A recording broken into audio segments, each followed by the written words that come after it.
has passed, and the Cubs had a very busy 24 hours leading up to that deadline. You see Ryan Dempster heading out of Wrigley Field at the 11th hour, dealt to the Texas Rangers. We are set for Cubs baseball on WGN Sports. The Pirates and the Cubs in Game 2 of this series, and we welcome Cub fans from all over the country watching on WGN America, America's home for baseball. And hi again, everyone. Beautiful night for baseball. I'm Len Casper. Bob Brenly coming up here momentarily. But first, we're going to hear from Cubs Executive Vice President and General Manager Jed Hoyer. The Cubs dealt away 4 veterans in 3 different deals, got 5 minor leaguers in return over the last 24 hours. The latest trade, Ryan Dempster to the Texas Rangers. And Jed said they were thinking about possibly hanging on to the veteran pitcher for the rest of the year. We talked a lot about keeping him, but ultimately, he's a free agent, and we felt like the right thing to do was to keep adding talent to the farm system. I think we've said a number of times we don't have enough depth in the system, we don't have enough good young players, and now we had a chance to add 2 guys we like a lot, and so we took that chance. And it was a debate. It was a debate whether to keep him, not keep him. He's a free agent at the end of the year, and if it works out that he comes back, that's wonderful. But as far as today, the right thing to do for us was to add talent to the farm system. And as we bring Bob into the mix, the Cubs getting 5 minor leaguers, 4 right-handed pitchers. 3 of the players are 22 or younger. We'll talk more about them during the broadcast, but never easy to say goodbye to some veterans. Absolutely not. And guys who have been such good representatives, not only of the Cubs organization, but the city of Chicago. It's going to be sad to see these guys go, but we wish them well in their new locations. And, for Ryan Dempster, I think we've said enough about Ryan. Just a top-shelf guy. Giovanni Soto could never find the consistency that he showed back in his Rookie of the Year season in 08. Reed Johnson, another model citizen. He'll do great for the Braves. And Paul Maholm was only here a short time, but the return that we got in that trade, he definitely made an impact on this organization. Well, aside from the trades last night, the Cubs put up 14 against the Pittsburgh Pirates, and they go for their 4th in a row coming up. Rizzo cranks this one out into deep right center. That is a big blast. Castro, straightaway center. McCutchen back, over his head, into the bushes.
Calling Pepsi Max, the official soft drink of Major League Baseball. 0 calories, maximum Pepsi taste. The Illinois Lottery. Do you believe in the power of possibility? The Illinois Lottery. Anything's possible. And by Ford, manufacturers of more fuel-efficient vehicles than any other brand. Check them out at your local Ford store or online at localfordstores.com. Chicago Cubs baseball in high definition is brought to you by Xfinity. your home for the most live sports. Time now to look at tonight's Mazda Drive to Victory, and what the Pirates need to do tonight is pennant chase round 2. They made some changes at the trade deadline last year trying to bolster their offense. It didn't work out well for them in the second half of the season. Round 2 this year. For the Cubs, opportunities abound. We saw Justin Germano with a spot start last night, did a great job. Casey Coleman getting an opportunity tonight. Everybody's going to get a close look down the stretch. Drive to Victory brought to you by your local Chicagoland Mazda dealers. See your Chicagoland Mazda dealer for a test drive today at driveamazda.com. So the Cubs had to add to their roster. Casey Coleman, Adrian Cardenas, Wellington Castillo, all recalled from AAA. Here's the Pirates lineup. They made 3 trades over the last day. Starling Marte, the rookie in left, leads off. Travis Snyder, just acquired from the Blue Jays, is in the lineup in right. McCutchen, Jones, Neil Walker at second. Pedro Alvarez will be at third. Ron Barajas is the catcher. Clint Barmas at short, and A.J. Burnett on the bump. And let's check out how the Cubs take the field defensively tonight. Behind Casey Coleman, brought to you by Pepsi Max, the official soft drink of Major League Baseball. 0 calories, maximum Pepsi taste. Well, these guys are still here. Soriano, DeJesus, and LaHare left to right across the outfield. Valbuena, Castro, Barney, and Rizzo third to first across the infield. Steve Clevenger behind the plate tonight for right-hander Casey Coleman. Cub fans very familiar with Casey. He's been back and forth on that shuttle between AAA Des Moines and the big leagues many times. See his numbers at the major league level this season. He last pitched on the 26th against Oklahoma City. That was a no decision in a 6-5 Iowa loss. He went 5 2/3, gave up 7 hits, 3 runs, struck out 5, did not walk a batter. Jeff Nelson will call balls and strikes. Bill Welke, Chris Guccione, and crew chief Tim Cheetah will handle the bases.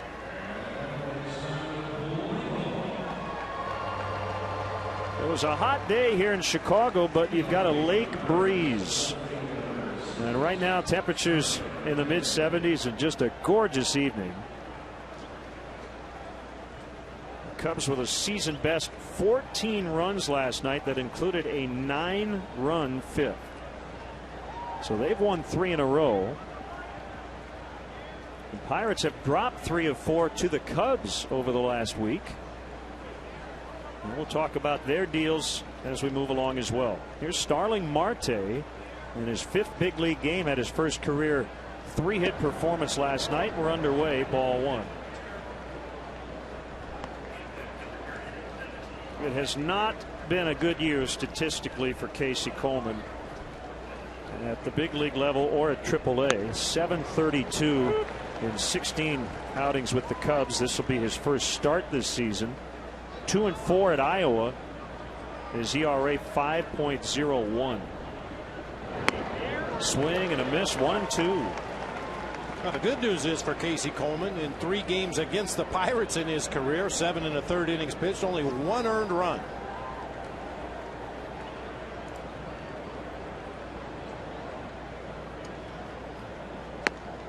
Called strike 3, 94, and our radar gun on the outside corner. And a reminder, tonight's game is available in Spanish on your SAP audio setting, provided by WRTO La Tremenda, Chicago's Spanish language sports leader. 1 out in the first. Here's Travis Snyder in his Pirates debut. And he swings and misses.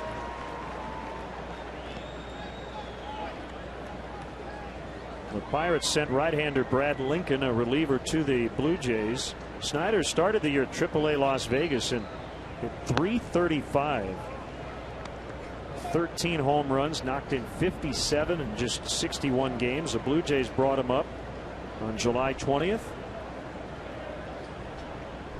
And he hit 3 homers in 10 games with the Jays. Never really fair to compare young players to veterans that have moved on, but you hear Brian Giles' name mentioned a lot when they talk about Travis Snyder. Combination of power and speed. Good defender in the outfield.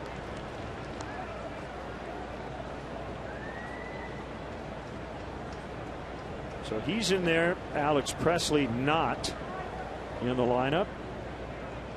Garrett Jones starting at first. Casey McGee, the former Cub who had been getting a lot of time at first, was traded earlier today to the Yankees as the Pirates added veteran right-handed reliever Chad Qualls. That slider just missed.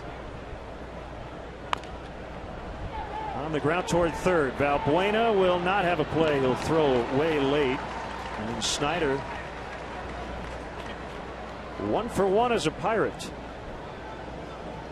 He likes his National League stuff. A little bit of a pull shift on for Snyder. When he tops that ball to the left side, it's going to be a tough play for Valbuena. You could see the angle he had coming across from the hole between third and short. Nice effort, no chance.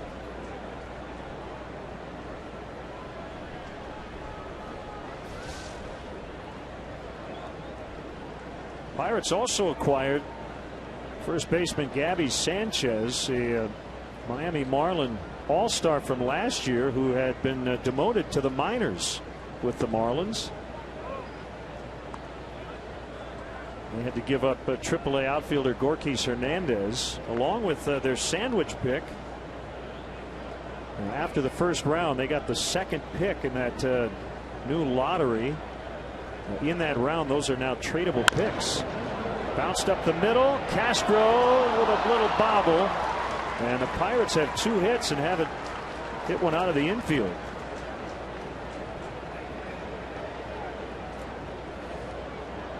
Once again, much like Luis Valbuena, great effort, just couldn't make a play by the time he got to that ball in shallow center field. He tries to make the backhanded flip right there, but the ball popped out.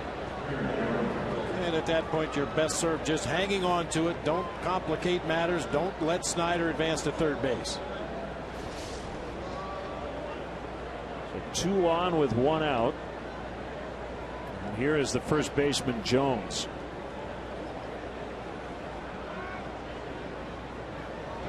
Just to be clear, it was Ryan Dempster's night to pitch. And up until about 5 minutes to 3, he thought he was going to pitch. A lot of interesting details about how the deal came down with the Rangers. He was actually sitting in Jed Hoyer's office watching television while Theo and Jed were working on a potential trade for their ace. Reportedly, the Dodgers and Yankees were the other teams in the mix. But the Rangers swooped in at the last second and acquired Dempster, and he goes back to his original organization.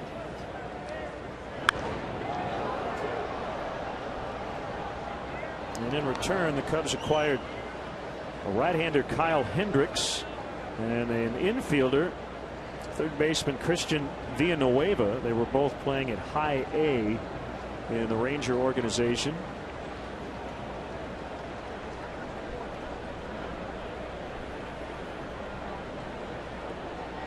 One and 2 on Jones. Outside. We'd love to hear from you as always. LennonBob@Tribune.com is our email, and you can follow us on Facebook and Twitter as well.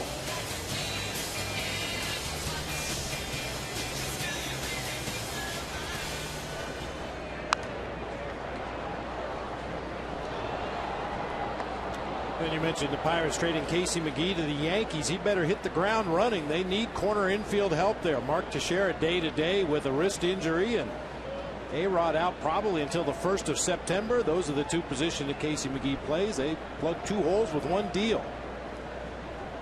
He can't play them both at the same time, but Qualls and Sanchez are not here. They're expected to be with the Pirates tomorrow. Cubs subtracted 4 and have added 3, so they may add another bullpen arm over the next couple of days. Probably from AAA. Well, you do all the musical chairs on a day like this, and I had a hard time figuring out what the roster was. It was 24. Let's see. You get rid of 4, you add 3. Okay.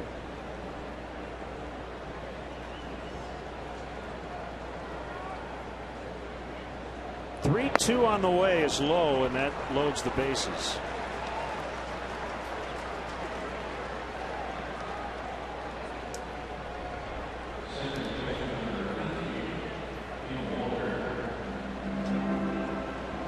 There were all kinds of reports that Cubs were talking with other teams about Matt Garza as well. His recent injury, the cramping in the triceps, did affect his market, according to Jed Hoyer.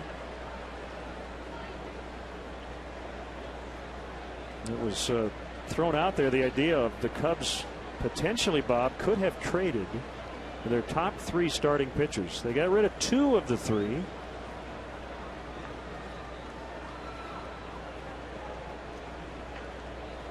Well, we knew it was going to be that kind of year going in.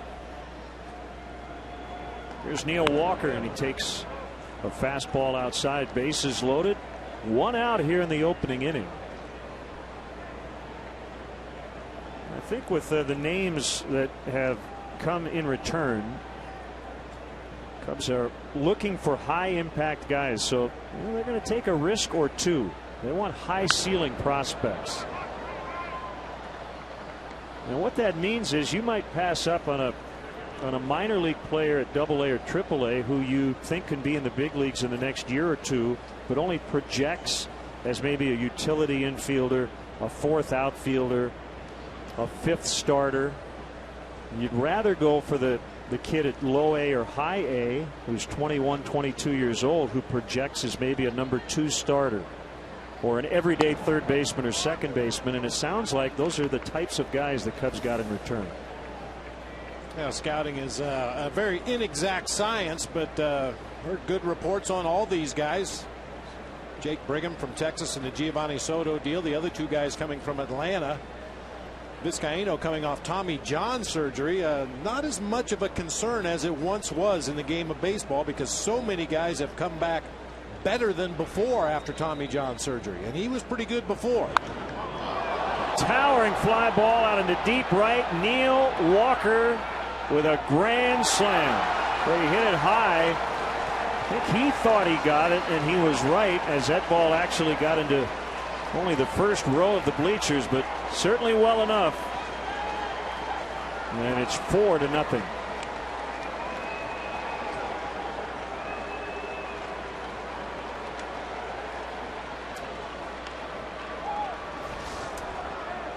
Yeah, I thought with the wind blowing in off the lake tonight, that one might get hung up on the warning track. Hit high in the air to straightaway right field. LaHare went all the way back to the vines, but couldn't do anything but watch it land in the right field bleachers.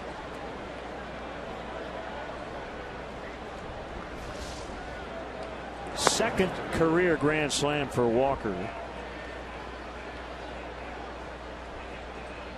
And both grand slams have been hit in this ballpark.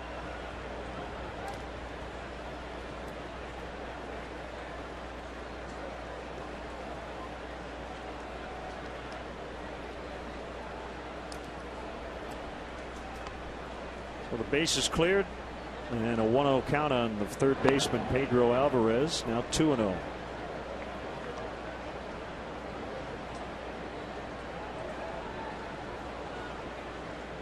It started so innocently. Quick strikeout looking to the leadoff hitter, and then a couple of ground balls that the Cubs fielders couldn't make plays on. 2 infield hits. Pitches a little too carefully to Garrett Jones to walk him to load the bases, and then he has to throw a strike to Neil Walker. Put a veteran hitter in that situation with runners on base. Yeah, you better make good pitches. Unfortunately, Casey made a mistake right over the heart of the plate. Now 3-1. Last night, Justin Germano got his first major league win in 5 years. As he went 5 innings, gave up 2 runs.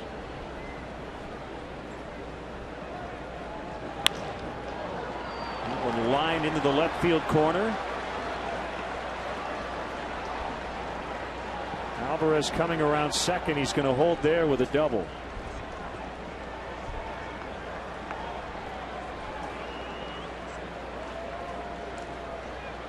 And here comes Chris Bosio.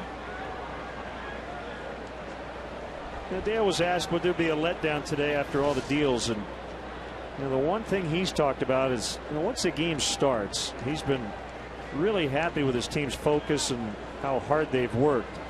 But the one thing that's been constant throughout the last month when the Cubs have gone 19-10 is they've got quality starting pitching. And it's tough, Bob, when you take Ryan Dempster and Paul Maholm out of that mix. 40% of your rotation, plus Garza hasn't pitched. Yeah, Matt Garza's missed a couple of starts, or will miss a couple of starts. That's going to hurt any ball club. You take their top 3 starters out of the rotation and try to move forward and have the same kind of success, well, you're going to have to do some other things differently. You're going to need better work out of your bullpen. You're going to need more offense from your offense. And you're going to have to continue to play stellar defense, which the Cubs have done. And the catcher, Barajas. And he takes a slider for a strike. Cubs facing A.J. Burnett tonight. He's benefiting from these early runs. Burnett has won 11 of his last 12 decisions in his 5-0 lifetime against the Cubs.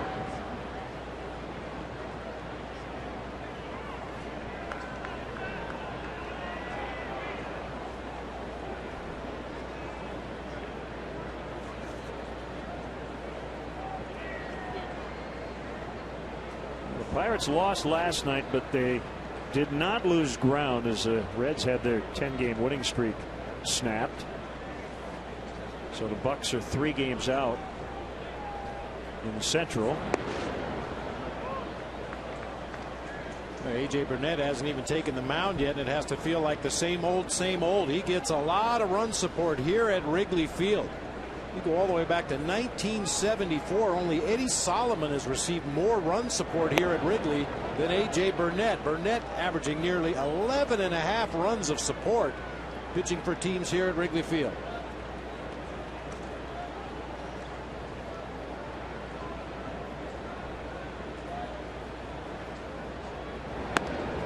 Swing and a miss, strike 3.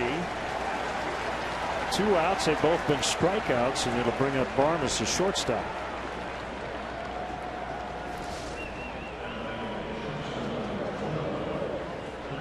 A little extra zip on that fastball from Casey Coleman. We saw some of that from him earlier this season when he really throws almost directly overhand with that 4-seam fastball and get it up into the low 90s, occasionally touching 93, 94.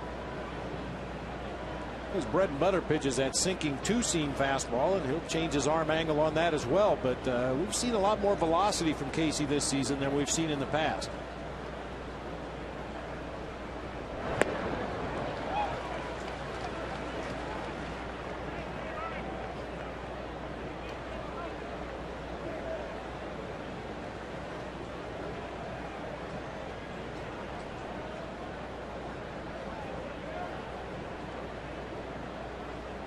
Here's the 0-1. Popped up, shallow center. It's Castro to make the catch and end the inning. Neil Walker with a grand slam into the wind. And it's 4-0 with the Cubs coming up.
official soft drink of Major League Baseball. 0 calories, maximum Pepsi taste.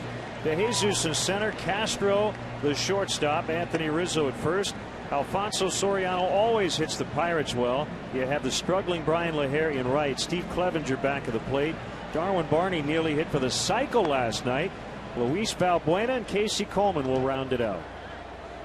Take a look at the Pirates defensively tonight. Starling Marte in left, Andrew McCutchen in center. Travis Snyder, the newest Pirate, plays the corner spots. He'll be in right field tonight. Pedro Alvarez at third. Barmas and Walker make up the double play combo up the middle. Garrett Jones at first base. Rod Barajas doing the catching tonight for right-hander A.J. Burnett. Having himself an outstanding season for the Pirates. He'll feature a fastball, curveball, changeup combination. One of the best curveballs in the game. Putting together a fine first season with the Pirates.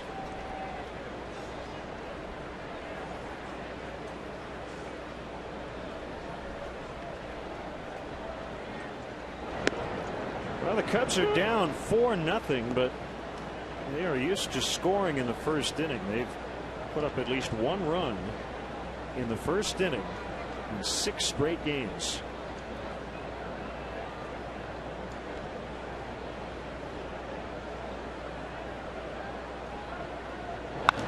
And De Jesus powders this one out of the center, but the wind's going to knock it down. McCutchen with the catch. As we take a look at tonight's Illinois Lottery, anything's possible moment. Yeah, the Cubs with first inning runs in each of their last 6. For the first time since 2001, the anything's possible moment brought to you by the Illinois Lottery, who each day make anything possible. I think what that fly ball to center tells us is that Neil Walker would have hit his onto Sheffield if the wind wasn't blowing in.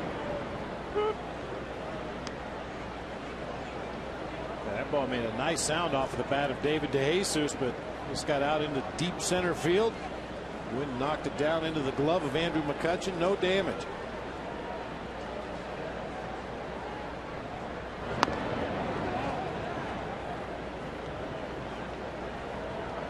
Starlin Castro's been hot, 8 for 17 on this homestand. 2 doubles, a triple, a homer, 5 RBIs, and he has scored 6 runs. As the Cubs have won 3 of 4.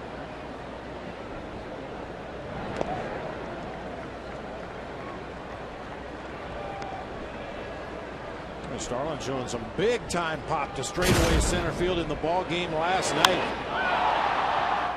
I mean, he absolutely crushed that ball straight away center field into the juniper bushes.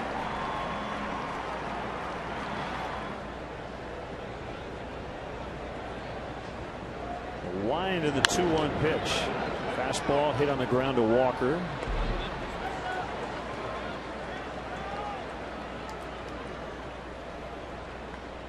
Another hot Cub hitter, Anthony Rizzo, his 3rd homer of the homestand. Number 8 on the season, came on a breaking ball against a lefty. That's good to see. Into the gap in right center field.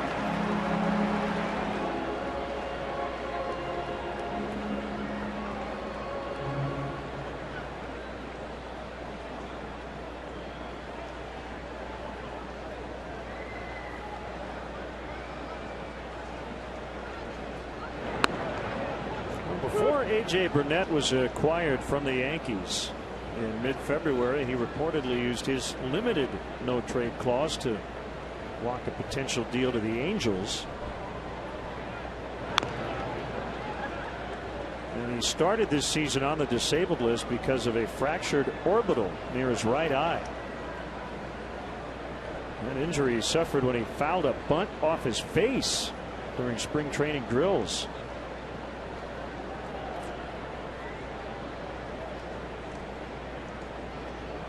0-2 to Rizzo, swing and a miss to end the inning.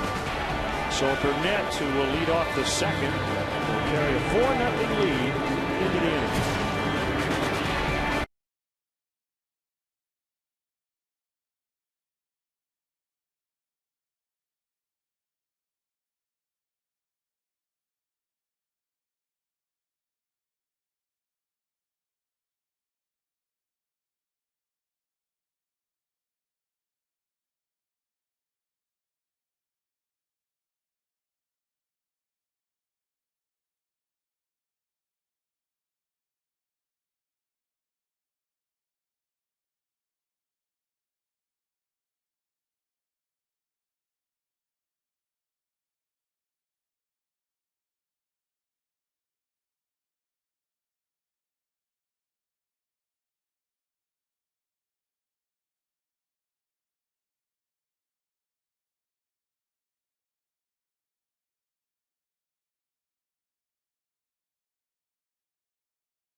country on WGN America know that during every Cubs home game this season, if you go to channel 780 or high def channel 1780, you can see a special multi-view presentation that shows you all of our different live camera angles here at Wrigley Field.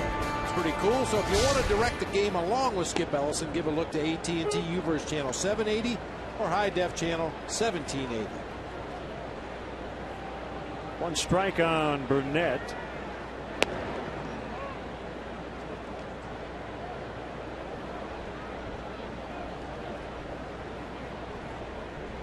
A.J. Burnett has 3 career home runs, his last coming in 2005.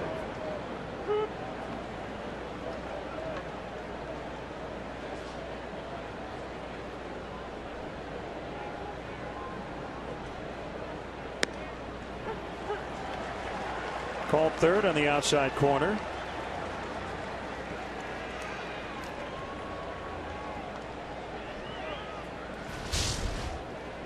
Well, it looks like AJ's not real interested in swinging that bat. That's his 18th strikeout in 33 at bats this year. Content just to walk back to that dugout and wait for his turn to go back out to the mound.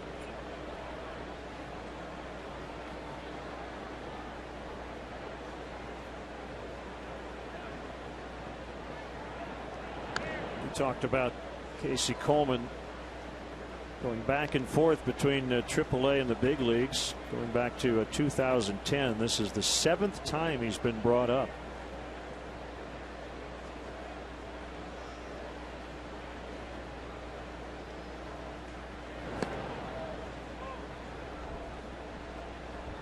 And that's what life is like for a lot of guys in the first few years of their big league career. Scott Main's been on that roller coaster. Adrian Cardenas this season. As Marte hits one high and deep, left center. DeJesus has room. Marte bidding for his second major league home run. He homered in Houston on the first pitch of his career last week, and he just missed one. Not a poor pitch from Casey Coleman. A breaking ball on the outside corner, but Marte stands very close to the plate. Got the barrel on it, hit it high in the air. Just enough room for David DeJesus in front of the vines in left center.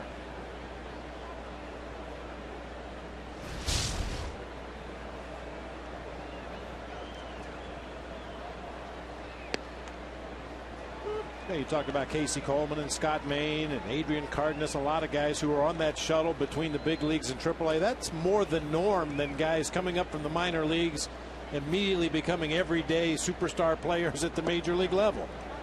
It's all part of the learning process. Some guys get it a little quicker than others. Some guys never get it, but it's not unusual for guys to be on that shuttle between AAA and the big leagues, sometimes for several years before they finally earn a full-time spot on a major league roster.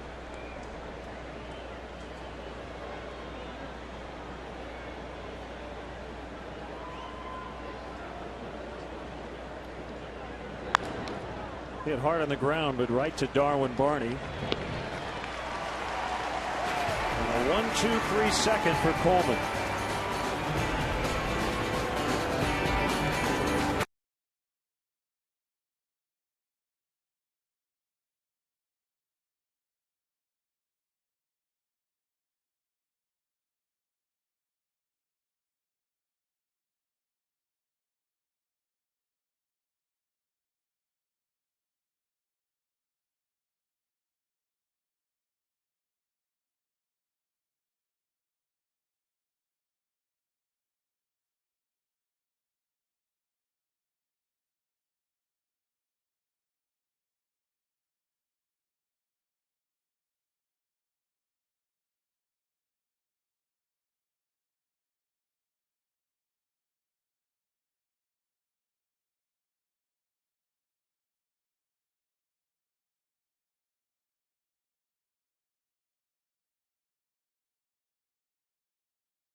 Up to 200 guests for corporate gatherings, family reunions, and bachelor or bachelorette parties. Individual and group tickets are available for all games. For more details, go to WrigleyvilleRooftops.com or call 773-248-ROOF. Soriano, LaHare, and Clevenger against veteran righty A.J. Burnett.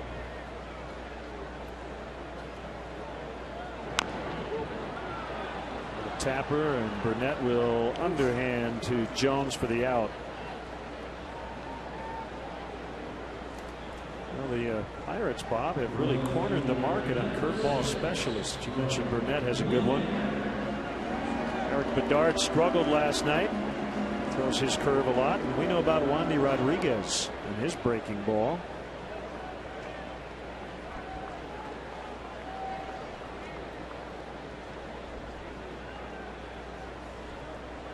Now Brian LaHare, he needs to get it going again. Average down to 267.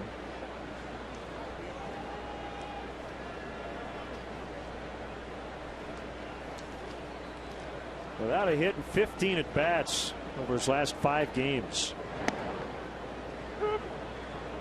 We talked about his approach the last game in Pittsburgh on that last road trip. His final 2 at bats of that trip, he hit the ball extremely hard. A drive to straightaway center at PNC Park, and then a ball that looked like it was headed for the gap in right center. Both were run down, but you hope that was a sign of good things to come. Finally squaring some balls up, hitting them hard again, but it's fallen right back into the doldrums again here at home. His average, essentially his on-base percentage, and his slugging percentage, they've all gone down each month.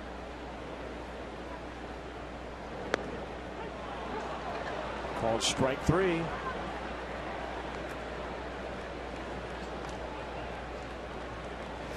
Well, Brian's got a lot of things going on, but it just doesn't seem to be on anything right now.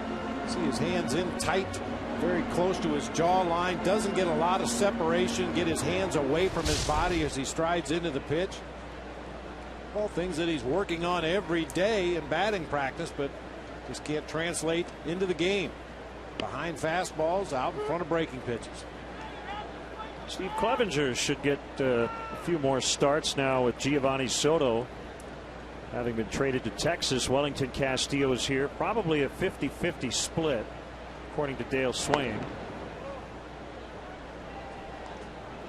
So the Cubs will get a really good look at their top 2 catching prospects at the top of the organization.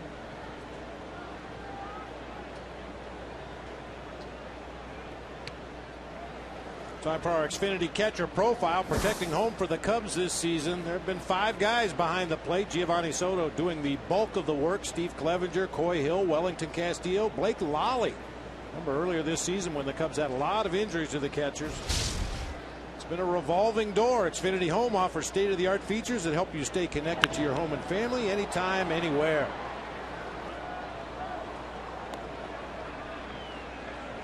There's Wellington Castillo.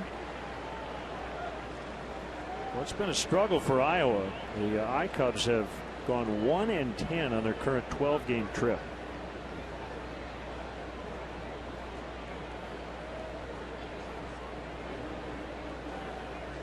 Burnett's 2-2.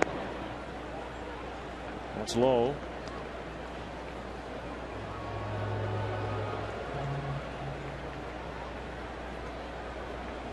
Throws one of the harder curveballs in the majors.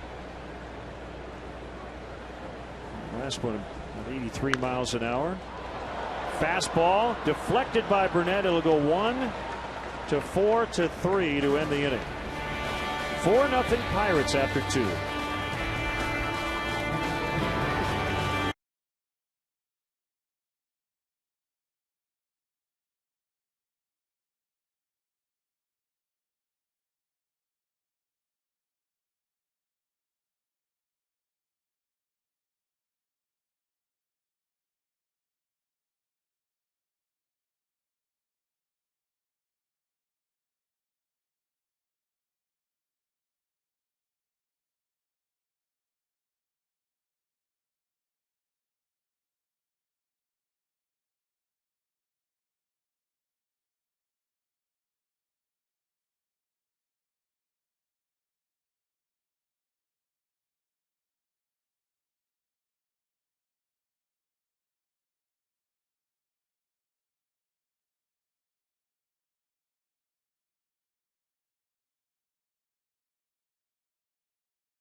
TV is brought to you by Smooth Bush Beer and Easy Drinking Bush Light.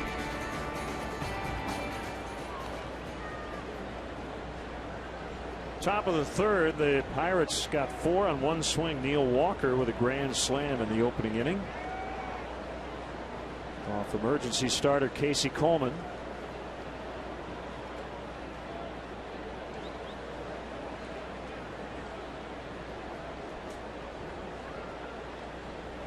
So we finish up the month of July. Andrew McCutchen was the NL Player of the Month in June. He hit .370 with 7 homers, 26 RBIs.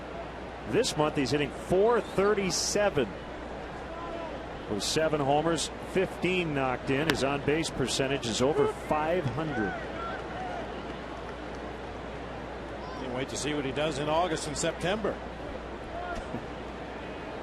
Keith Moreland over on Cubs radio last night, and I agree with him. I think Paul Maholm's going to win Pitcher of the Month. There's another base hit for McCutchen, who's 2 for 2.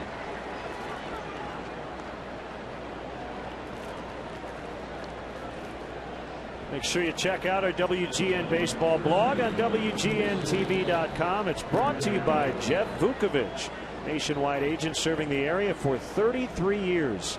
Contact Jeff at jeffvuk.com. Nationwide is on your side. I have a post on some of the veterans the Cubs have traded away over the last day.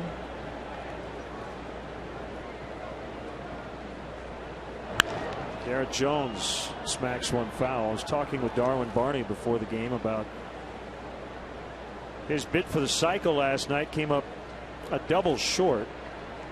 We were talking about the 9-run 5th inning. He said, you know, it was a fun game, but it was the kind of game we needed considering what was going on in the dugout.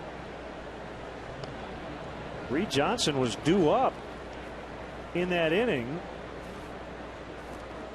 when Dale Swain found out he was supposed to get Reed out of the game, that he had been traded. And we noticed that he wasn't even in the on-deck circle. Instead, he was in the dugout shaking hands and hugging his teammates. And then an inning later, we saw the same exact thing. Giovanni Soto pulled from the game. And obviously it's going to be a big change on the field when you remove veteran guys, but I think the bigger impact is in the clubhouse, because Ryan Dempster obviously was a huge leader down in that Cubs clubhouse along with Reed Johnson. Giovanni Soto's been the starting catcher here for quite a while. The catcher is always a de facto leader of the team, and now it's kind of up for grabs. You know, guys are going to establish their position in that clubhouse, who are going to be the leaders, who are going to be the quiet followers, and it's a whole new experience for some of these guys. Runner goes, ground ball through into right, and McCutchen will make the turn. First and third, no outs.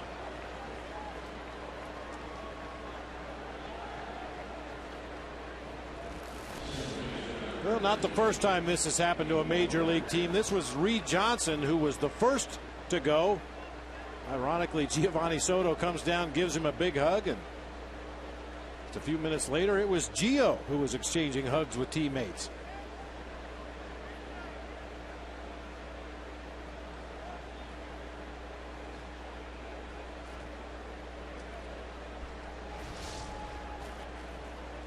Well, there's a game of baseball and there's the business of baseball, and unfortunately sometimes the two intersect during a ball game.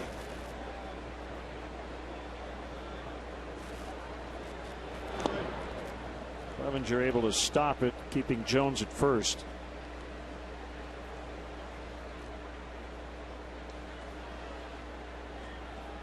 Teams still can make trades even after the 3 o'clock deadline earlier today, but those players have to go through waivers.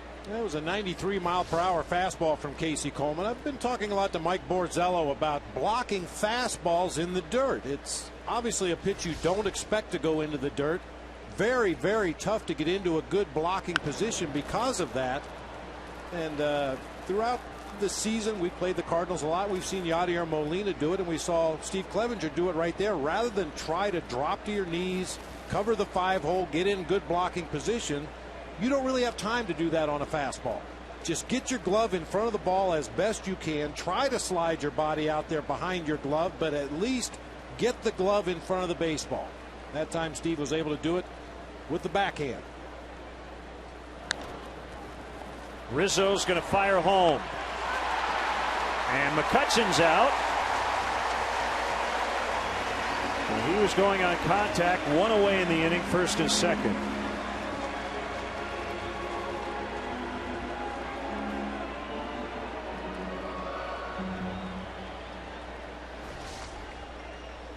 Well, we've talked a lot about all the positives of Anthony Rizzo, but he really has good field awareness. It seems like he sees everything as he's making a play on that ground ball to his right. Could have very easily gone to second base to initiate a possible double play, but it would have been tough for Casey Coleman to get over and cover first. So instead, he throws home to cut off the run.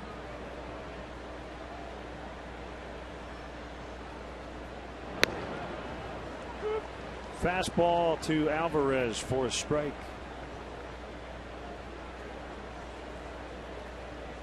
Pirates have the best record in baseball going back to May 25th. 38-20. As Clevenger's going to head out to the mound.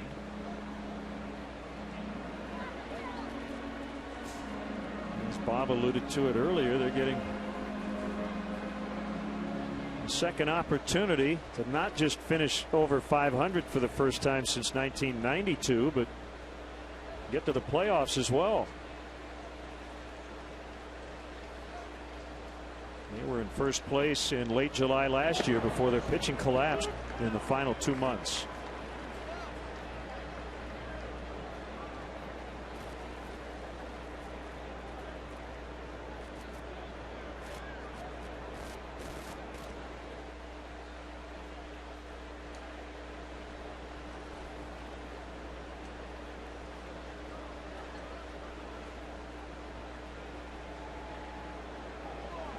Two on the way, low.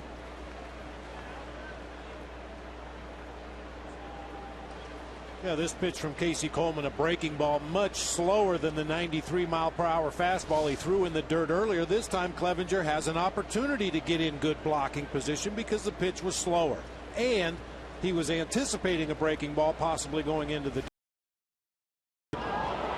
deep center. DeJesus back on it. Can't get it, just off his glove, and coming around, and now they've got three runners at two different bases. So Rizzo will get the out at third, where you had Alvarez dancing around between first and second. Jones stopped at third. Walker was halfway to third. And all of a sudden, Pedro Alvarez showed up at second.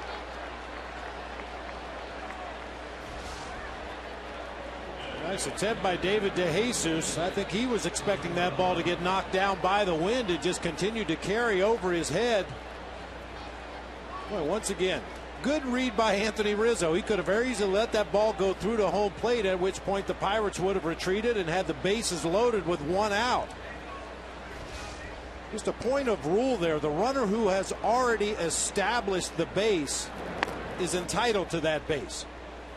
So on that particular play, Garrett Jones was the runner who was on third base. The runner coming from second had no right to that bag at that point. So when you have two runners standing on the base, the guy who was there first is entitled to the base. The guy that got there second is out. Well, it's a single for Alvarez, and Walker is out 8-6-3.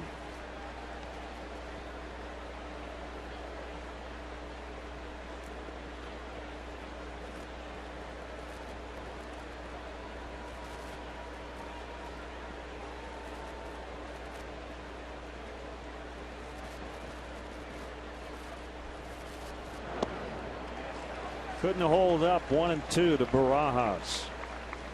You see that play happen more often when you have a non-aggressive base runner as the lead runner and a very aggressive base runner as the guy following him. Garrett Jones, a very cautious base runner. Nick Leva, the third base coach, very cautious with him. Neil Walker, on the other hand, is a very aggressive base runner. He was expecting Leyva to wave Jones on home, and he wanted to advance to third.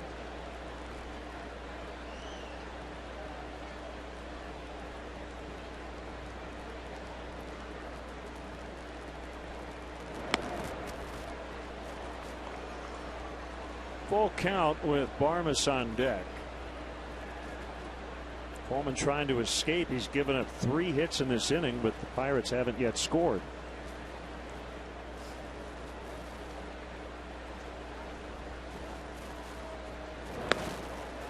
And Barajas takes the slider outside, and that loads him up.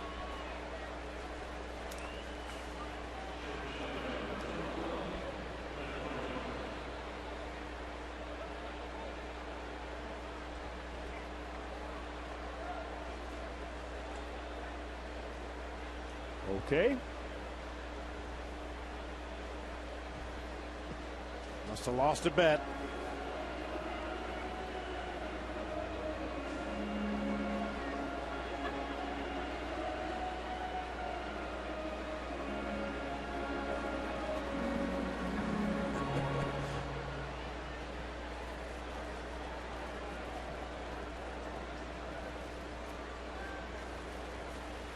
I can't bear to watch that guy.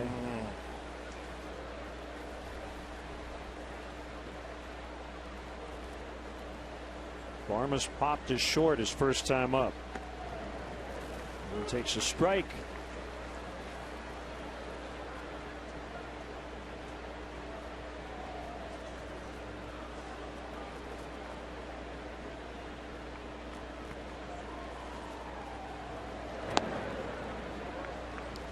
Coleman making his 26th big league start and his 48th appearance. Trying to get his 8th major league win.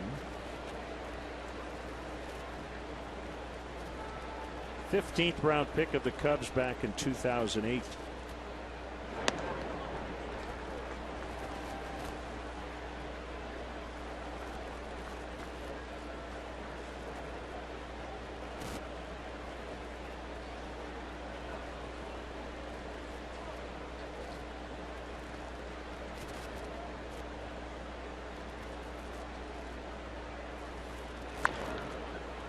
Bounce to third as Valbuena will just step on the nearest base. That is third, and they get out of it.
Dale Swaim. Log on to WGNTV.com right now and click on the WGN Sports Game Zone banner to connect to all the up-to-the-minute stats and information while you're watching at home.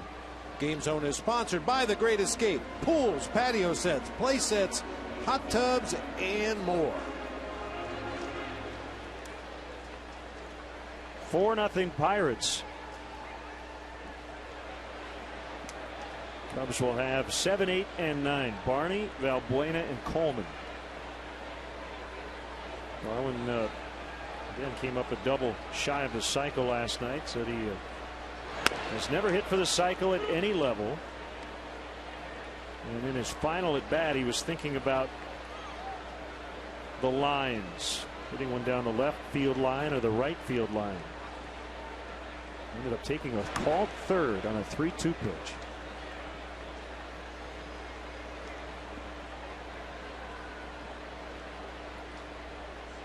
Before the game last night, he was honored as the Cubs recipient of the Heart and Hustle Award. MLB Players Alumni Association announced the 30 preliminary winners. It honors active players who demonstrate a passion for the game of baseball and best embody the values, spirit, and tradition of the game. Major League winner last year was Torrey Hunter.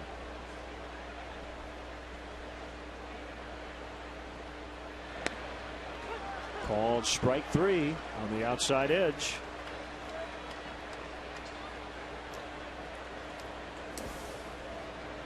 Watch the Cubs take on the Pirates tomorrow afternoon here at Wrigley Field. Game time is 1:20, but be sure to arrive early. The first 4,000 children 13 and younger will get limited edition American Girl doll-sized Cubs apparel, doll not included, compliments of Pepsi. For more information and to purchase tickets, visit Cubs.com. I got to tell you, Len, I know how Major League Clubhouse operates. I know how cruel the sense of humor can get down there sometimes. I guarantee you somebody's going to hang that little American Ball hoodie in Tony Campana's locker. Valbuena, ground ball to Barmas. 2 outs. Well, now that you've just given somebody that idea, believe me, convinced it'll happen. They thought of it way before I mentioned it.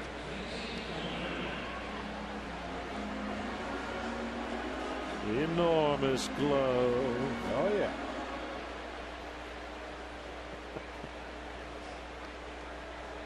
And with the trade of Reed Johnson, a real good chance we'll see more of Tony Campana moving forward. It's been a long time since we've seen Tony in their back-to-back days. One strike on Coleman.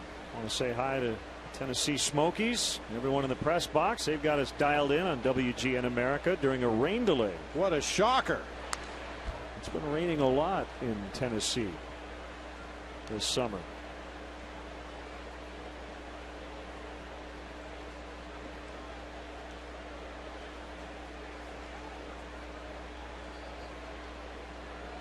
A.J. Burnett, 35 years old, 6'4", 230. Threw a no-hitter as a Florida Marlin back in 2001 in San Diego. He walked 9 guys. Wow.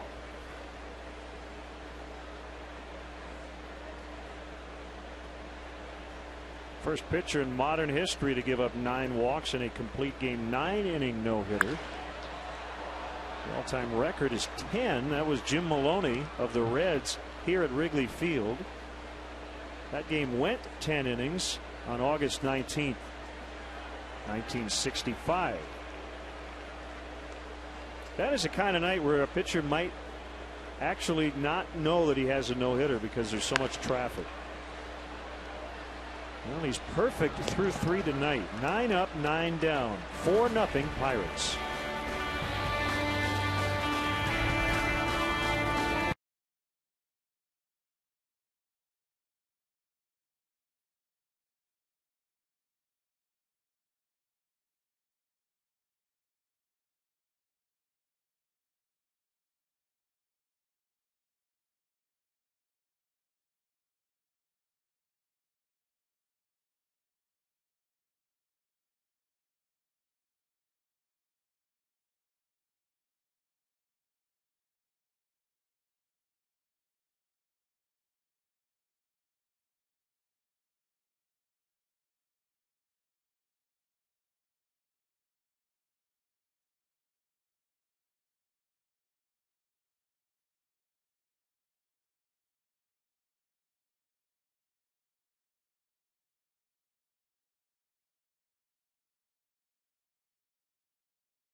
And tomorrow afternoon, 1 o'clock for the leadoff man, then an off day Thursday.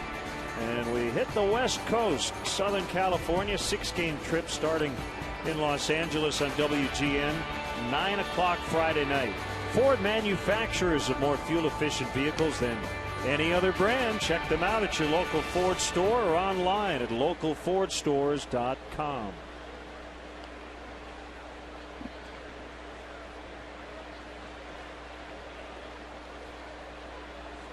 Lights starting to take full effect. As Casey Coleman will face A.J. Burnett here in the 4th inning.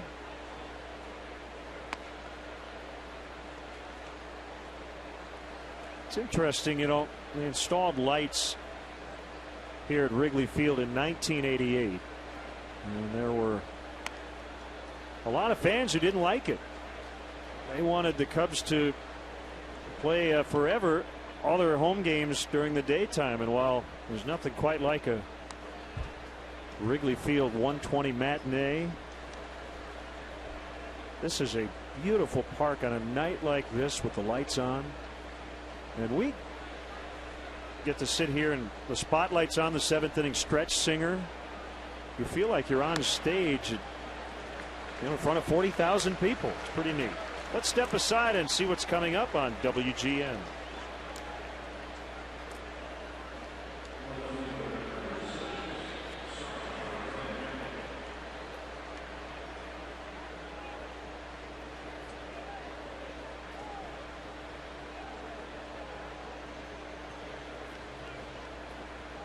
Marte for the 3rd time. He's 0 for 2. Well, besides some fans who were initially opposed to the lights, there were a lot of visiting players that didn't like playing night games here in Chicago, too. Still are. Well, there's nothing like the daily double of getting to go to Wrigley Field and play a ball game in the sunshine in front of the best fans in baseball and then have a night off in Chicago. Are you kidding me? Doesn't get any better than that. Then the next morning they wish they had a night game. Yeah, the next day could be a little rough.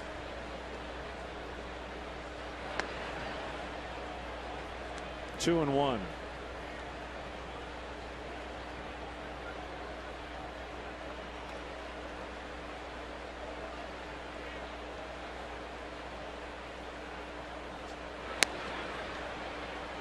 Well, 2-2.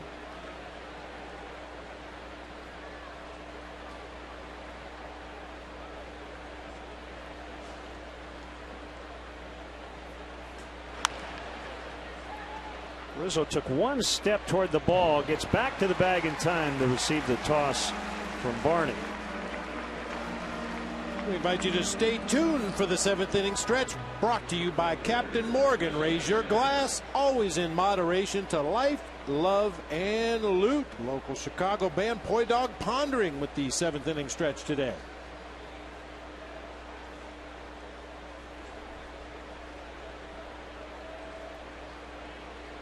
There's Snyder in his Pirate debut. It's foul.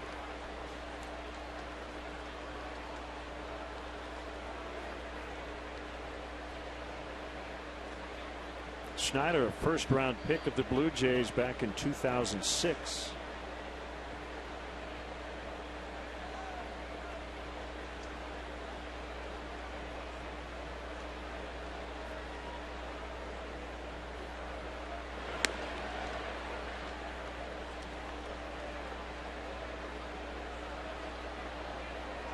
Jeff Karsten's a right-hander, and Travis Wood, the lefty, will pitch tomorrow. Travis needs a good outing. Going to struggle here lately. And has lost 3 in a row. Go up with a fastball, and it's fouled back.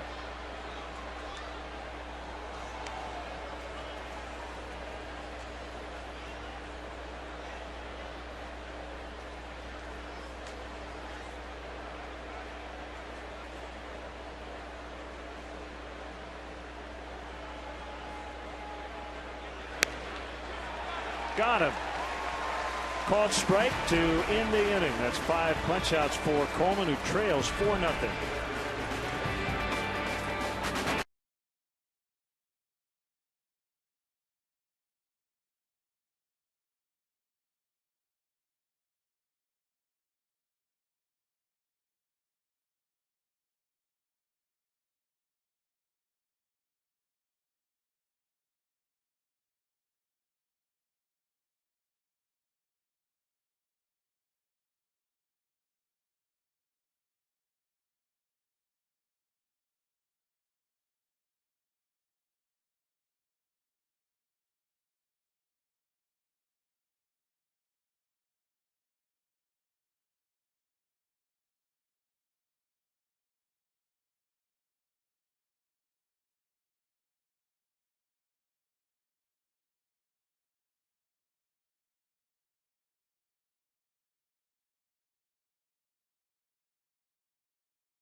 Been here at Wrigley Field. Tonight's 4-run homer hit into the wind.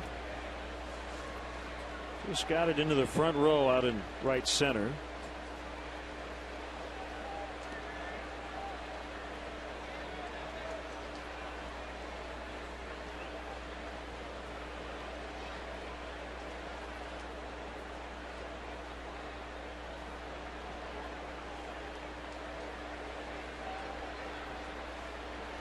David DeJesus. Ball one low. Going to give a shout out to Chris Salim back in Natchitoches, Louisiana. Cubs third base coach Pat Listash said Chris will be watching tonight.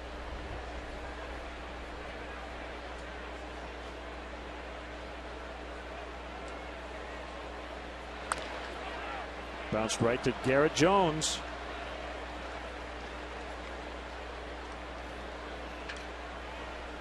Time now to take a look at our AT&T UVerse replay going back to last night.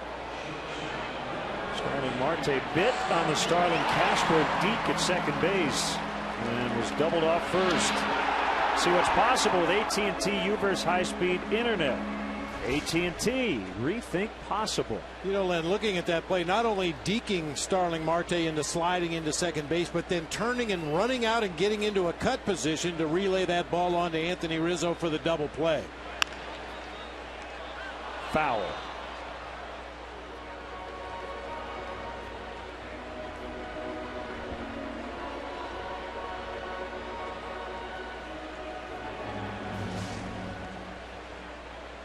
Ball hit in the air, and Marte doesn't know initially where it is, so he just has to trust his instincts when he sees Starlin Castro coming across the bag, and then there you see Castro going out to get a good relay throw from Reed Johnson, doubling off Marte at first base. As a runner there, you're taught to pick up your coaches immediately. If you're lost and you don't know where the ball is, look to a coach, because those middle infielders are not going to help you. Snyder over toward the line, and yet another outfielder slipping in the grass. I think we've had one guy every game on this homestand who's slipped on the turf.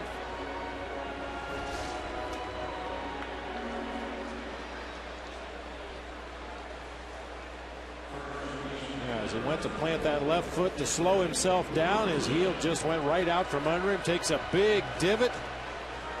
Never takes his eye off the ball, however, able to make a nice catch as he tumbles to the turf out there.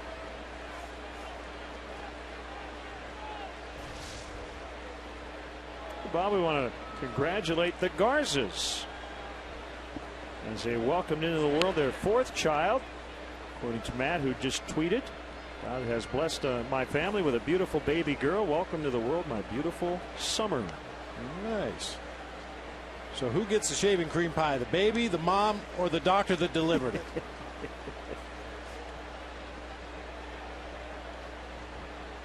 1-0 on Anthony Rizzo. Congratulations to the Garzas. That's outstanding.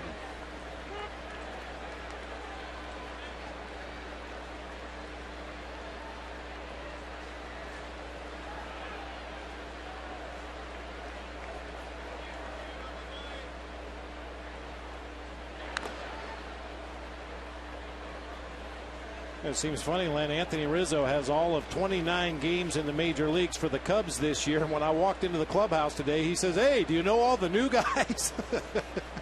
I said, "You're one of the new guys. What are you talking about?"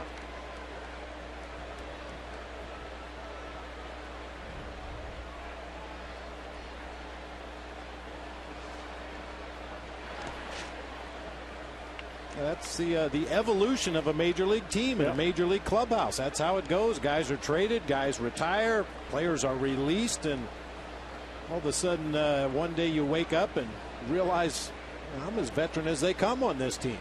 We got to figure out now who has the most tenure. I think I'm going to guess Alfonso Soriano currently. That's without looking. And Marmol probably not far Carlos behind. Marmol, yeah, maybe Marmol here briefly in 06. I think they're the only 2 guys left from the 08 team on the roster right now. Yeah, Carlos Marmol would be the guy. And the Cubs have a base runner. 2-out walk to Rizzo.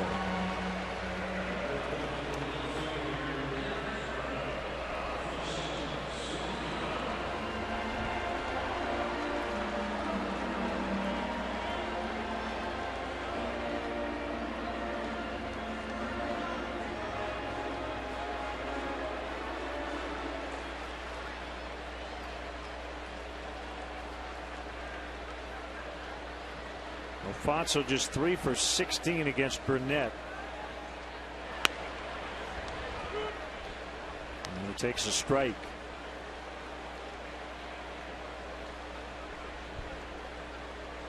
Burnett was drafted by the Mets out of North Little Rock, Arkansas back in 1995. Made his big league debut with the Florida Marlins.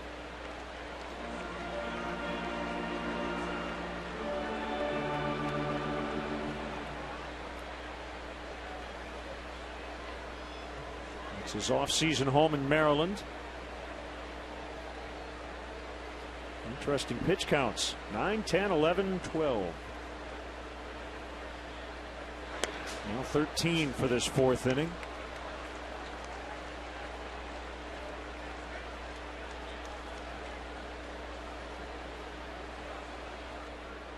He was originally slated to face his former Florida teammate for the 2nd time this year.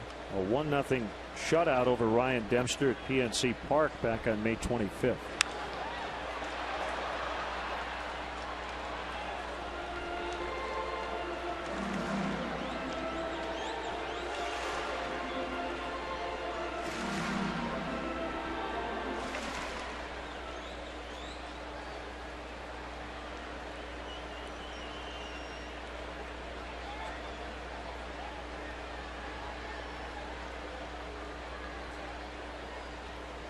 And that's been on the DL a fair amount in his career, 11 times.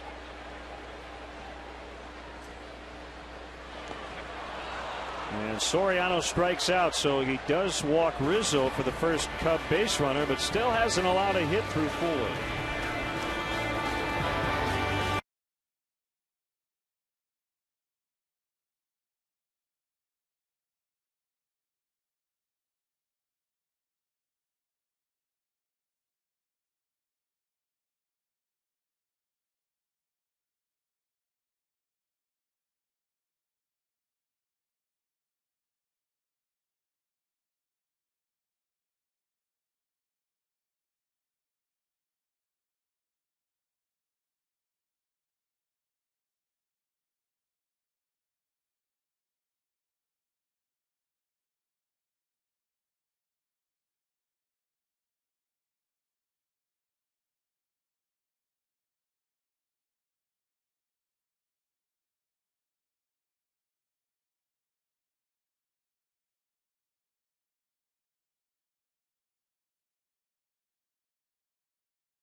Bank, the Curious Bank, member FDIC. McCutchen with a rocket foul. Like Tim Cheetah said, Valbuena actually got his glove on it, but it was foul at that time. Quick call made by the veteran third base umpire. He's just glad to get out of the way of that rocket. Man, the ball was stung down that third base line.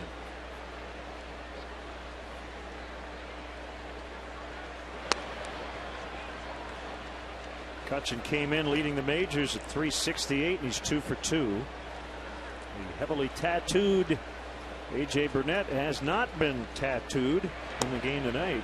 He hasn't allowed a hit through 4 innings.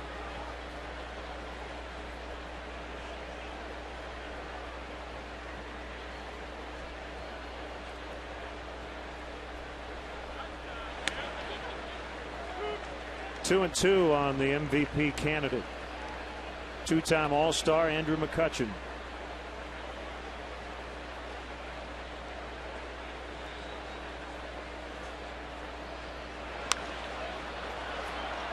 This is popped up for Darwin Barney.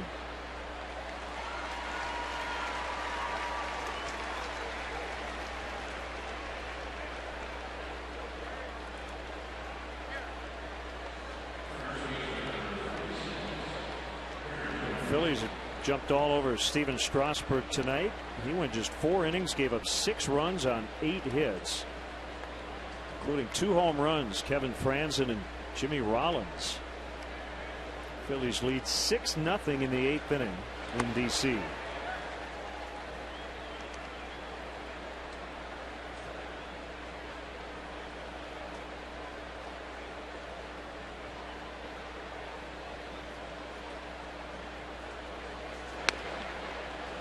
It's an interesting process for a contending team like the Pirates. A younger team. They've gotten to this point with the roster they've pretty much started with. You know, you're a guy like Garrett Jones. I saw him the other day in an interview on the MLB Network. You know, and the question was, you think your team should add on, or can you win it without doing anything to your roster? And he gave a pretty politically correct answer. You know, I like what our team has done. You know, maybe we could add a bat here or there. Well, they did. And Garrett Jones' playing time may go down as a result. Yep. So it's that give and take. You know, you're on a good team, which every player wants to be, but every player wants to play. And that's one of the dilemmas for the Pirates in terms of Kevin Correa, who was taken out of their rotation when they acquired Wandy Rodriguez. Correa put in the bullpen and has since essentially requested a trade. He'd like to start.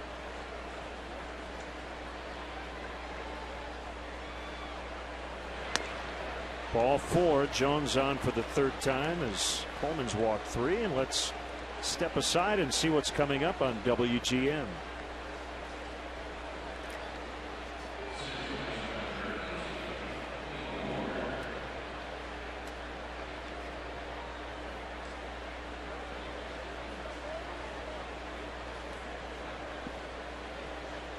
Well, the question is for Kevin Correa, would you rather be a member of one of the best bullpens in baseball on a team that has a chance to go to the postseason, or a starting pitcher for a team that's going nowhere? Because there's as good a chance you're going to get traded to a team that's at the bottom of their division as there is that you're going to get traded to somebody at the top of the division. Be careful what you wish for. Well, Correa is in a tough spot. I mean, he's won 6 in a row as a starter. But when they got Wandy Rodriguez, somebody had to be moved. James McDonald has really struggled in the second half after a big first half. I have a feeling if Correa stays, he's going to get some starting opportunities. I think you're absolutely right. I mean, knock on wood, the Pirates don't suffer any injuries to their starting rotation, but it certainly has happened many times in the past. or as you mentioned, James McDonald or somebody else runs into a stretch where they're less than effective. Nice to have a plan B and Kevin Correa down in that bullpen to plug into the rotation. Deep right. And LaHare makes a catch. A little stumble on the warning track. 2 down. Here comes Alvarez, who's 2 for 2 with a double. Oh, we've said it many times, right field at Wrigley, one of the toughest outfield positions to play in all of baseball for a lot of different reasons. That's a top spin line drive to the warning track into the wind, exaggerating the downward movement on that ball. Brian LaHare made a nice adjustment, stumbled a little bit, but was able to make the catch out there in front of the vines. Now we're a long way away from October. But refresh my memory, in '89 you were with the Giants your final year, but you were not on the postseason roster. You were in uniform, though, correct? Correct, yeah. That's got to be a weird feeling, and that happens a lot. I mean, we've seen Jason Marquis 1 year, not on the postseason roster after basically being in the rotation all year. It's a little different, isn't it? It really was, but the saving grace that season was Mike Krukow was a veteran pitcher. It had some injuries. He was also taken off the postseason roster along with Chris Spire. So Roger Craig asked if the three of us would come along for moral support, be the best cheerleaders in the National League for the postseason, and we were happy to do that. Not as happy as we would have been if we got to play, but. Yep.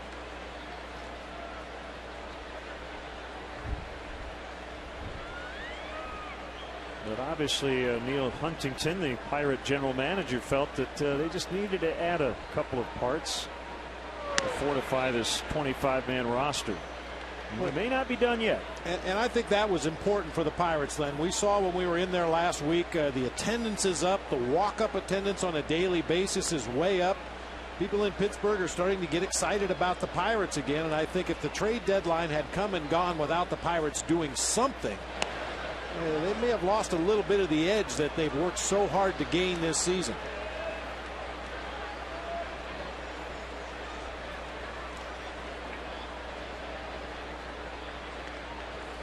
I mean, with football camp starting up, those few deals that the Pirates made keep them on the front of the sports page, keep them in sports fans' minds. As long as the Pirates keep winning ball games and stay in the race, I think the attendance is going to remain very good in Pittsburgh the rest of the year. It doesn't appear as though they've given up,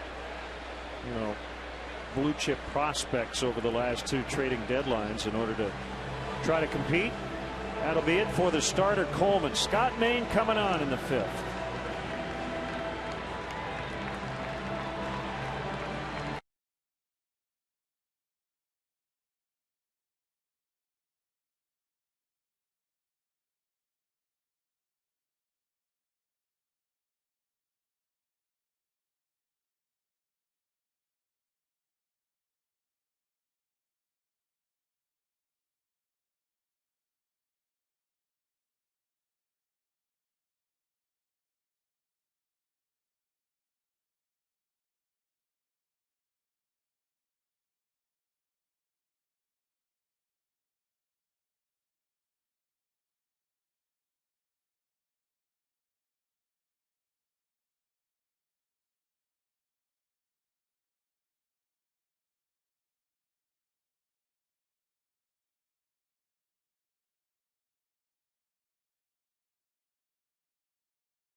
$5,000 for every Cubs walk-off win to Folds of Honor. Find us at Facebook.com/Budweiser to see how you can help support our nation's soldiers and veterans. Ryan Dempster heading out of Wrigley Field earlier today with his son Brady. And he's off to Texas. The Rangers drafted him. Never did make the big leagues with the Rangers. But he'll have some familiar faces there, including his catcher, Giovanni Soto. How about that? Won't even have to change the signs. Here's Scott Maine. And we wish Ryan the best. Casey Coleman gave up that grand slam in the first. Nothing since. But it leaves with 2 on and 2 outs.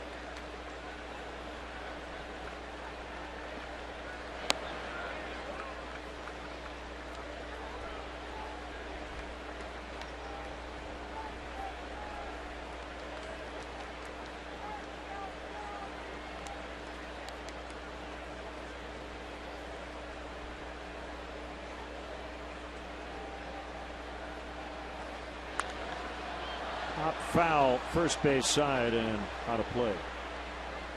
Well, and we know a lot of the fans were upset with Ryan as we came down to the trading deadline. The way things transpired, a lot of people really jumped off the bandwagon, were highly critical of Ryan Dempster. But there are a lot of people, and I mean a lot of people in Chicago, that were very grateful for the time that they had to watch Ryan Dempster perform and all the great things that he did for the community, all the people he helped both with monetary support and lending his time and his name to various causes, and they're going to miss him a lot. No doubt. And I know if we give all the examples of players over the years who have said no to potential trades because of the rights they have as veteran players, that's not going to change some people's minds about what happened. And Jed Hoyer was asked, about the possible Braves deal versus what ended up actually happening. He said, I don't really know. You can never really go back and retrace your steps. But we do wish Ryan and all the Cubs veterans who've been traded here the last 2 days the best. 4-0 Pirates.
Serious Bank, member FDIC.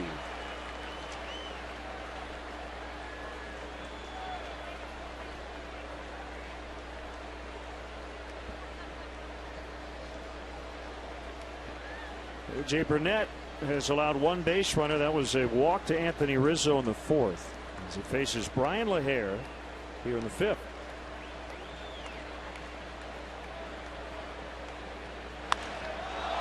High drive out into right. Snyder actually in front of the warning track. He took a look back. The wind has died down a little bit as LaHare just missed one. 1 out.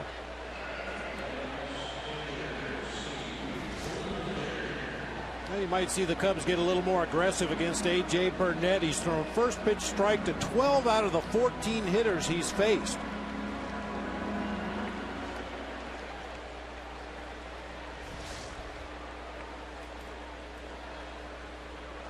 And this is a guy that can occasionally struggle with his command. Hasn't been the case here tonight. I mean, you may go into a game with the idea that we're going to try to be patient and run up a pitch count, take some pitches, try to hit deeper in the count. But when Burnett shows that he's going to throw strikes the way he has tonight, you might have to change your game plan and be a little more aggressive early in the count. 0-1 on Clevenger. By the way, in the case of Travis Snyder, this is his Wrigley Field debut, and we talk often about how difficult it is to play right. A little easier at night, not having to deal with the sun.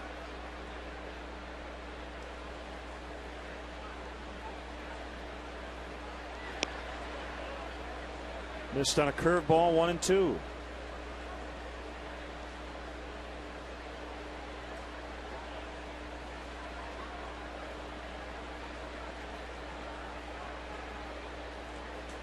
Burnett 12-3 on the year. And he's pitched like it tonight. Got him on the curve. Hey fans, check out the Cubs Kids Club presented by ComEd, the official kids club of the Chicago Cubs. Help your favorite young Cub fan earn his or her pinstripes as a member of the Cubs Kids Club, and they'll receive kid-specific perks, experiences, and merchandise throughout the 2012 baseball season. Visit Cubs.com to sign up today.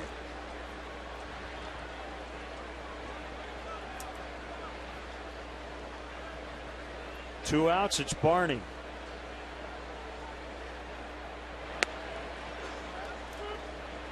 Another curve for a strike.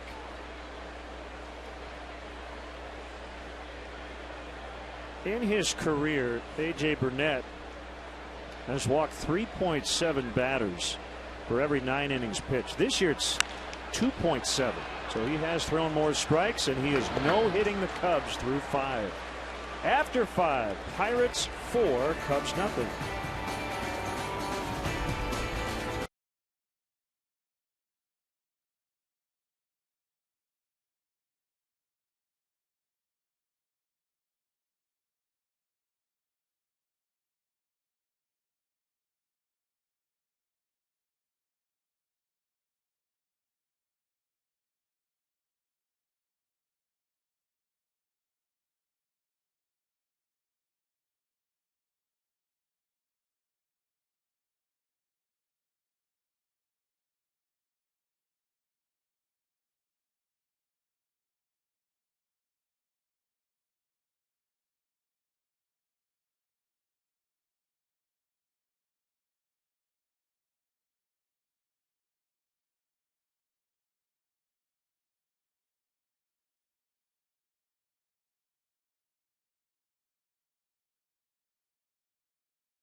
All about A.J. Burnett and the Pirates' first inning offensively today. Burnett with a no-hitter through 5 innings. Neil Walker with his second grand slam back in the first inning.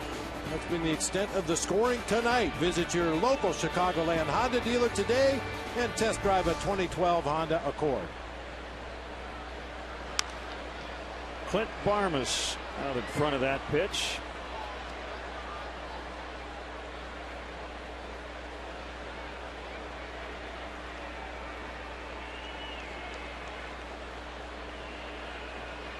the last time the Cubs were no hit. September 9th, 1965, the Sandy Koufax perfect game in Los Angeles.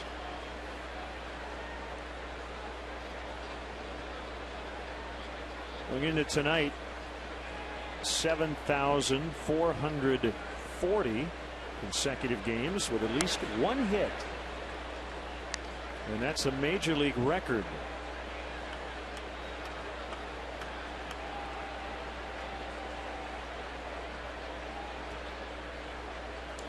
The Pirates haven't had a no-hitter since John Candelaria in 1976. Still relatively early. But Burnett has been really good.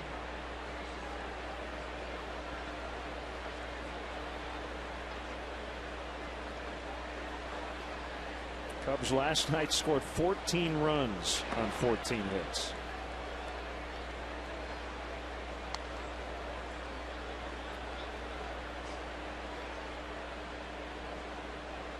Always seem to go back to Jason Stark's great line. Sometimes baseball makes no sense.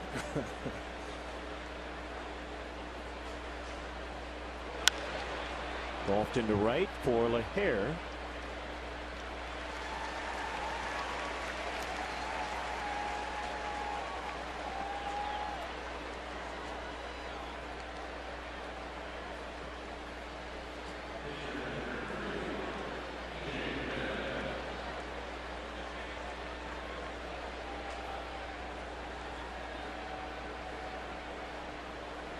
Here is Burnett. He's been caught looking both times. Not particularly interested in what he does at the plate. He seems to be laser focused on his pitching.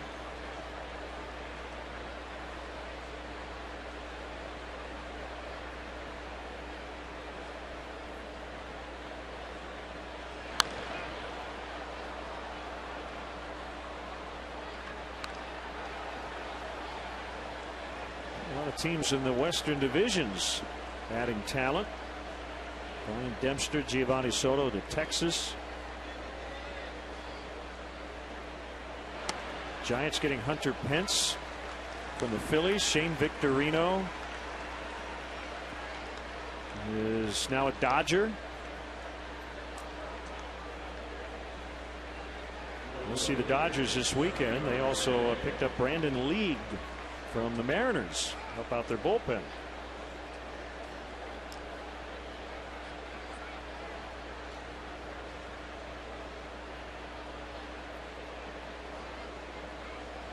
Marte 0 for 3.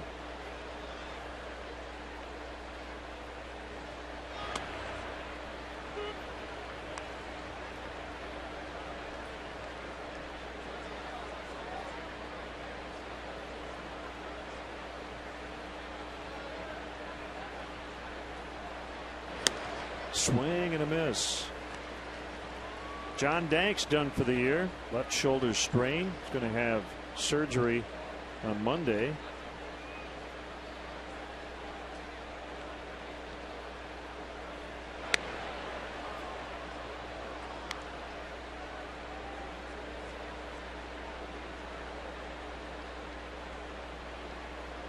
Francisco Liriano in his White Sox debut facing the Twins, his former team. He's been really good. 5 1/3, 3 hits, no runs. White Sox lead 1-0 in the 6th.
Baseball League of the Game. Today we recognize Bill Jacobs Chevrolet for its support of the Plainfield Athletic Club. Bill Jacobs Chevrolet and your Chicagoland and Northwest Indiana Chevy dealers support leagues and young ball players in their communities through the Chevy Youth Baseball program.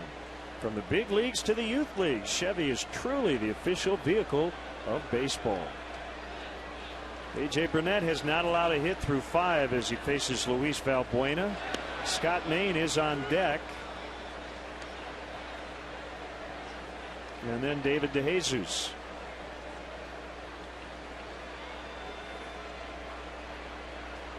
Luis really struggling here lately. His average has dipped below 200.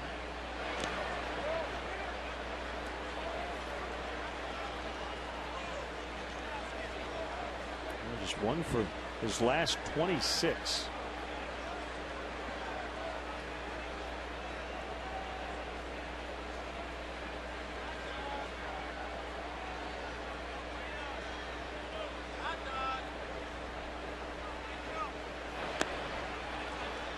Went around that time 1-2. Boy, a wicked curveball at 82. You mentioned it earlier, Len. Burnett throws his curveball a lot harder than most major league pitchers. That's a velocity you would normally see on a hard slider. Most curveballs will sit anywhere between the high 60s and the mid to upper 70s, depending on the pitcher. But Burnett gets his up there in the low to mid 80s.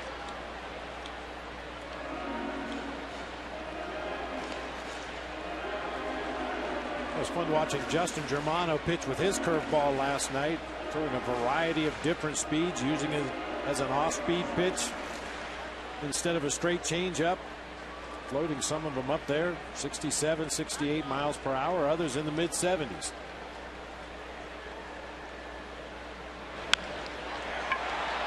Into left, Marte makes a catch. Burnett's curveball is a spike curve, which means he lifts the index finger a little bit, kind of digs the nail into the ball. Yeah, the idea is you really pull down with the middle finger to get the rotation that you need to get the break on that curveball.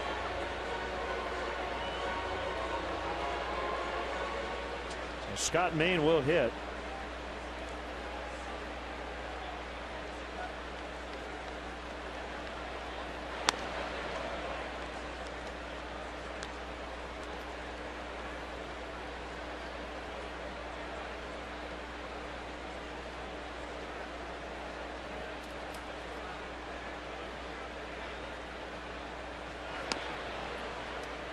And it's 2-0.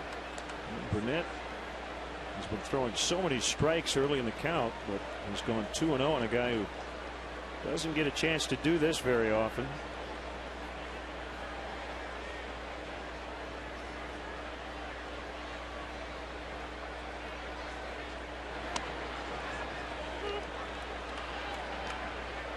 He had seen Scott Main 3 pitches in his major league career, and they were all strikes. 0 for 1 with a strikeout. 3-1.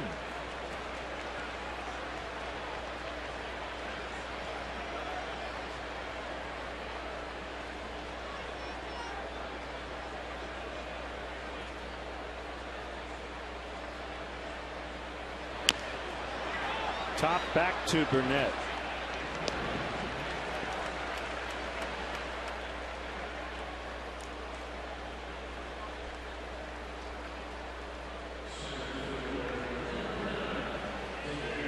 Here's DeJesus.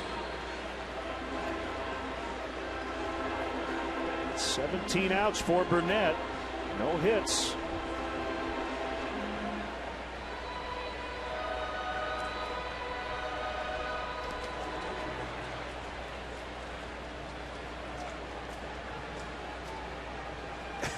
You think Burnett knows, Len? Oh, he knows. Our good buddy and former Cub first baseman Mark Grace, broadcasting games for the Arizona Diamondbacks. I can't remember who the pitcher was, but somebody was throwing a no-no against the Diamondbacks, and Gracie stood up in the booth, took off his headset, and screamed down from the press box, "You've got a no-hitter going!" Not sure if the pitcher on the field could hear him or not, but trying to put the whammy on it. Yeah.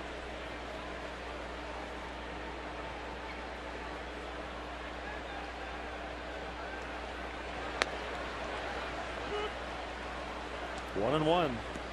Burnett is a guy who has walked a lot of hitters in his career.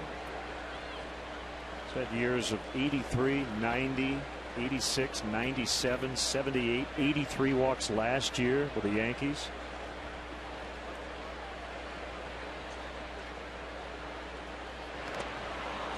One and two. Cubs haven't had a lot of success against a couple of AJs, Burnett and Przinsky.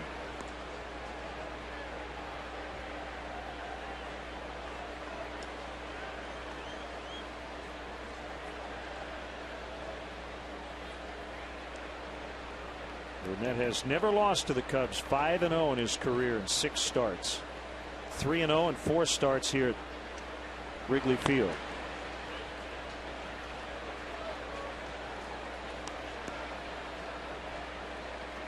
Does it get tougher, Bob, to grind out an at bat when you get into the 6th, 7th, 8th in a no-hitter for this reason? You tend to try to think, I got to swing the bat, be that first guy to get a hit, as opposed to making them work, as you said earlier. I think that's just human nature. Obviously, the Cubs know what's going on out here tonight, but you just have to continue to stick with your game plan. Now, I mentioned going into the game against Burnett, I'm sure the Cubs were aware that he can lose his command from time to time, but it was very obvious early on in this game. AJ's on top of his game, so yeah, maybe you have to be a little more aggressive. Look for those fastballs or breaking ball strikes early in the count, put a good swing on them and hope to find a hole. But yeah, when you know that other guy's got a no-no, you want to be the guy to break it up, jumpstart your team.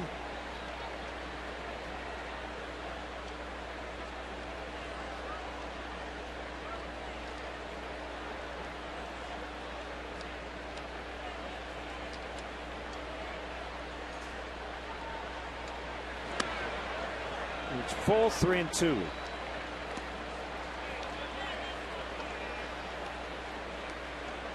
Castro would be next.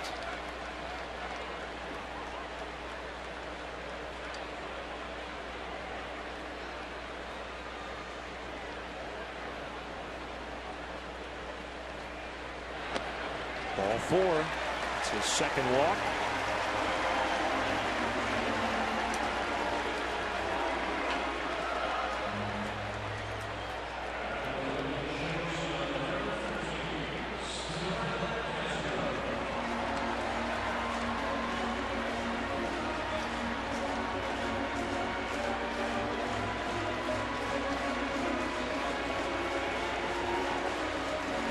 Interesting story. When Burnett came over from the Yankees, he made a deal with Daniel McCutchen, who, by the way, was recalled today from AAA to join their bullpen, because Burnett wanted the number 34 jersey. That was McCutchen's number.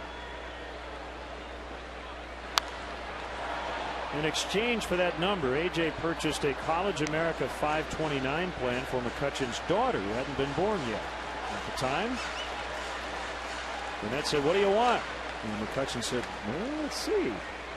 Got a child on the way. How about a college fund? You know how expensive college is these days."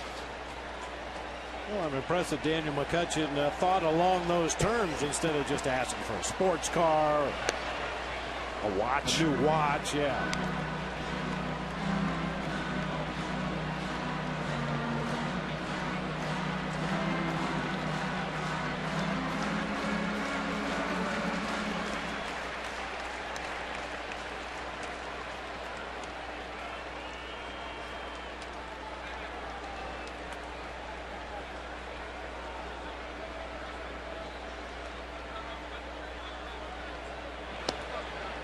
Two and one.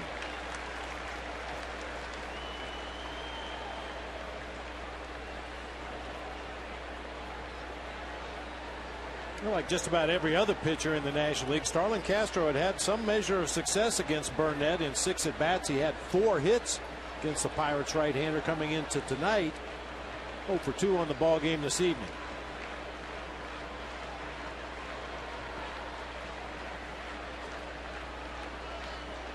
DeJesus takes off, swing and a miss, throw to second is late.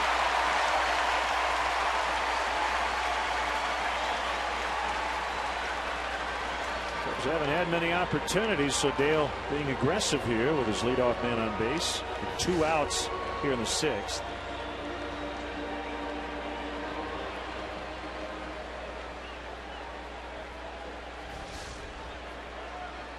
So Jesus now 5 for 10.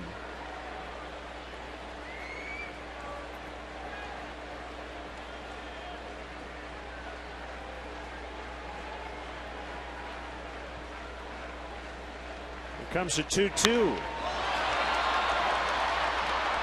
Snyder circling. We go to the 7th. 4-zip Pirates.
Power Poppers from Halifax, Nova Scotia. Sloan with Ready for You.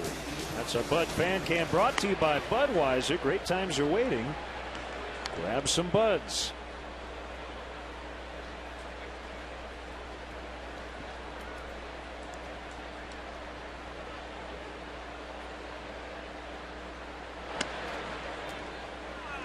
Three and 0 on Snyder.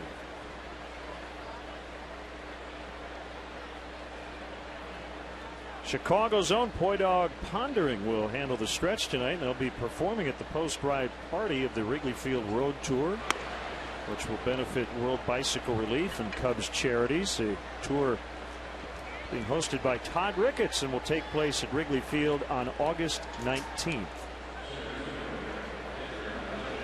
Snyder gets a leadoff free pass. First base runner allowed by Maine. And here's McCutchen, who's 2 for 3.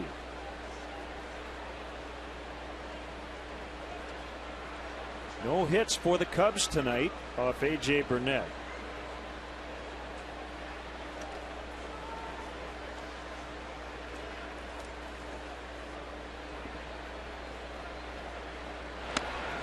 There's a strike on the inside corner.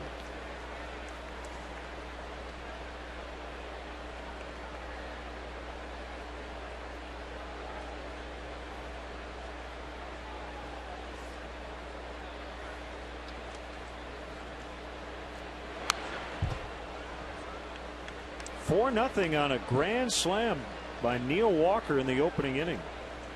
That's been it for the scoring to this point.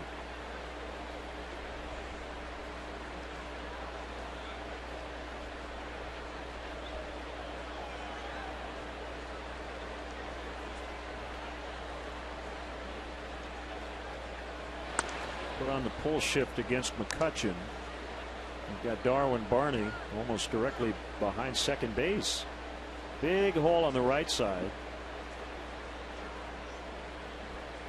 Both of McCutchen's hits have been to the left side of the field tonight.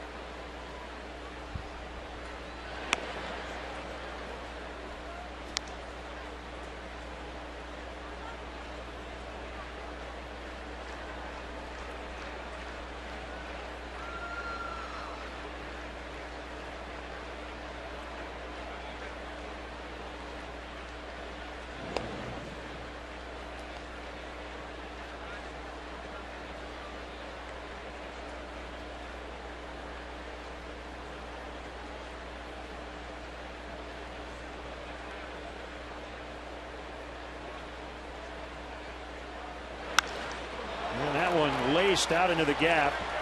De Jesus running hard. He'll backhand and keep Snyder from scoring, but it's a double for McCutchen. And they're in business. Second and third, nobody out. Cubs did a pretty good job against McCutchen last week in Pittsburgh. But tonight is kind of the norm, not the exception in terms of the last month or so for him. A pitch right on the outside corner of the plate. McCutchen barrels it up toward that gap in right center field. I love to watch him run. I wish it would be against somebody else, but he just glides. Looks like it's effortless the way he gets around the bases, but covers a lot of ground in a hurry.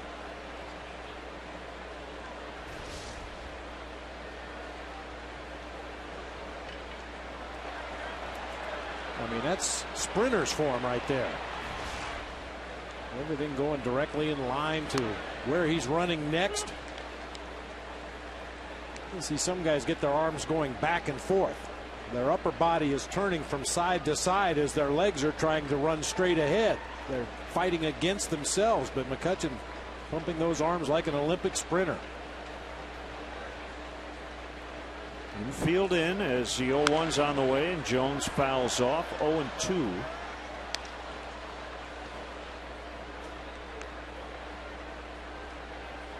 Normally at the end of the seventh inning stretch, the guest will say, let's get some runs. Tonight it might be, let's get some hits. The Cubs don't have one. Let's get a hit. Rookie Jeff Beliveau up.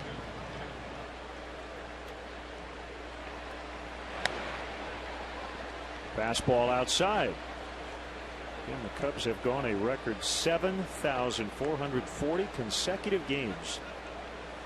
9-inning games, that is, with at least a hit. 47 years.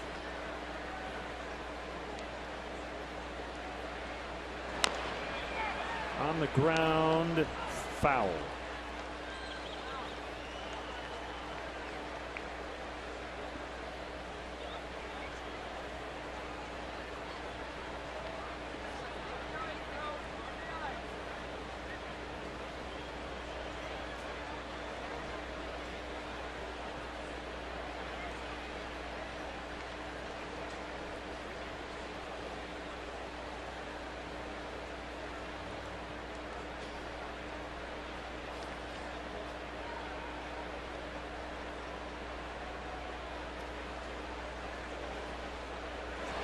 Swing and a miss, strike three.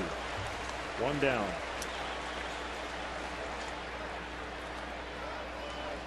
Let's take a look at our Nissan drive of the game. There have been some hard hit balls to the outfield, but none harder than this. Neil Walker with the bases loaded. High, deep fly ball that just does get into the front row of the bleachers. No wind. That one probably ends up out on Sheffield somewhere. Get to your Nissan dealer for special offers. Nissan, innovation that excites. Visit ChooseNissan.com. You know, we in the media, we have a template every summer, and right about this time for a team like the Pirates, somebody's going to ask the manager, do you scoreboard watch? And do you want your players to do it?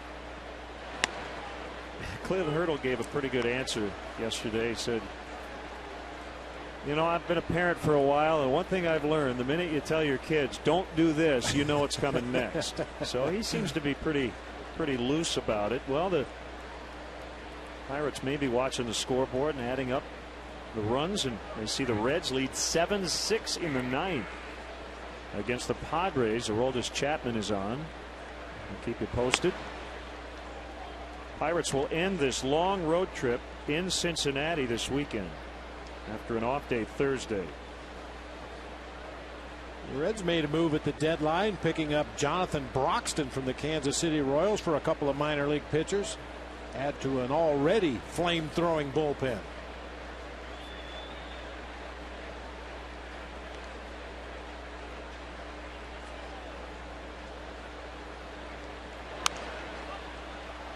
Popped out of play.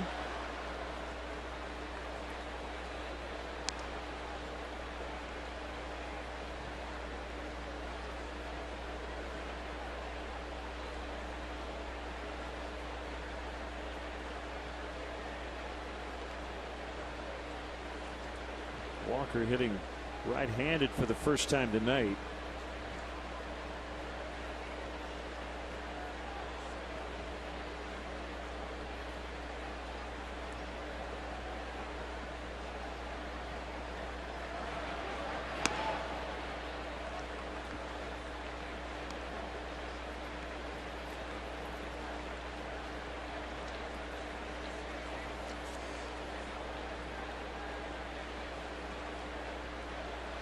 We mentioned it before. Walker with 11 home runs on the season now with his first inning grand slam, all 11 coming as a left-handed hitter.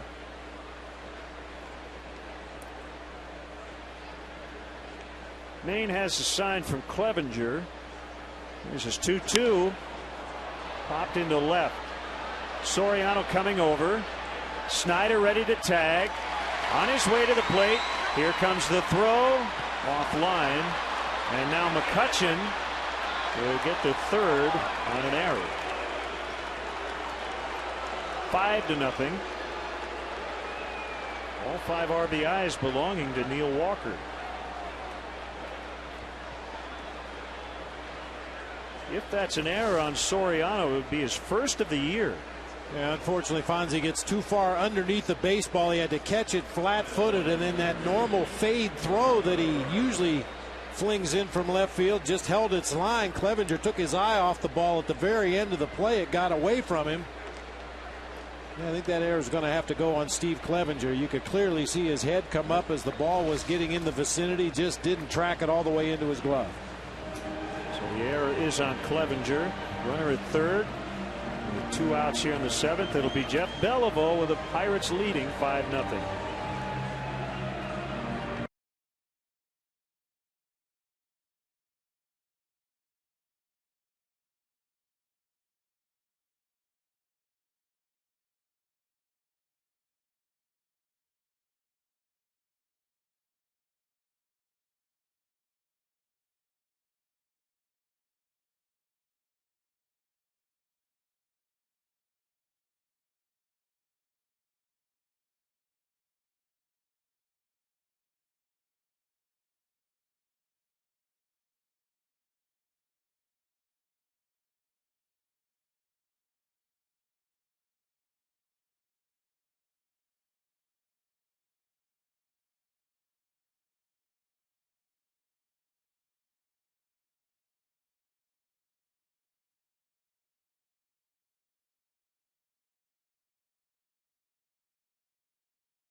Including the next homestand against division rivals the Reds and Astros August 9th through the 15th here at Wrigley Field.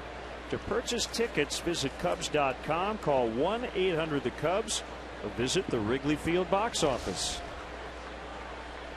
Rookie lefty Jeff Beliveau struggled last night with a big lead, gave up a couple of runs in an inning of work.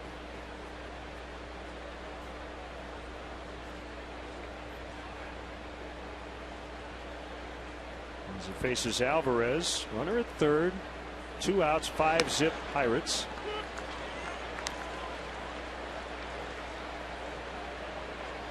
Neil Walker has tied his career high with the 5 knocked in.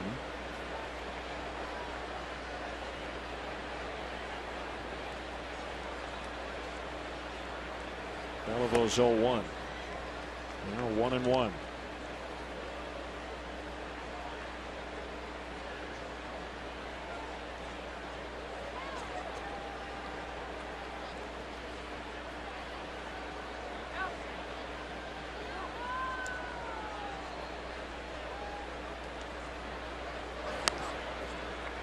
Caught the outside corner to make it 1-2.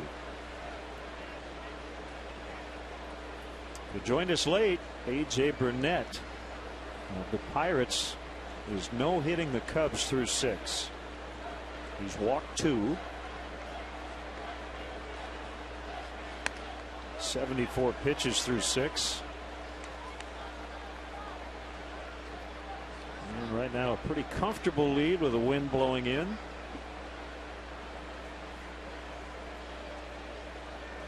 Cubs will have Rizzo, Soriano, and Leher due up in the bottom of the 7th.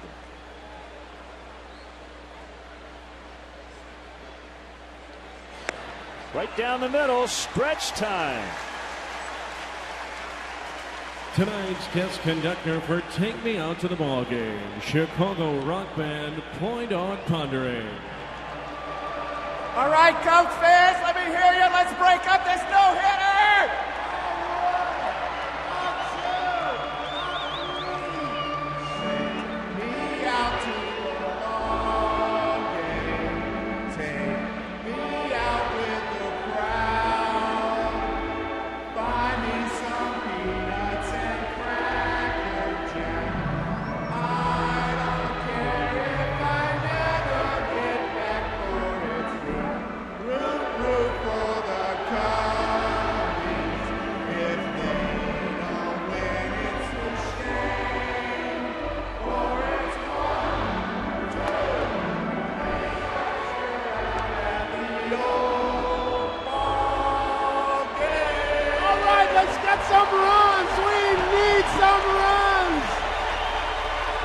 Cubs!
Great job by Boy Dog Pondering, Susan Bowles, Doc Julin, and Max Crawford, who works for the Cubs, plays trumpet and keyboards, and Boy Dog, a great job tonight.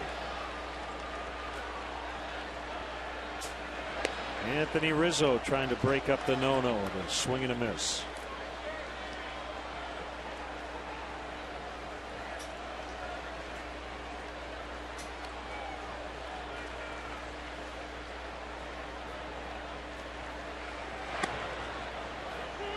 Inside corner.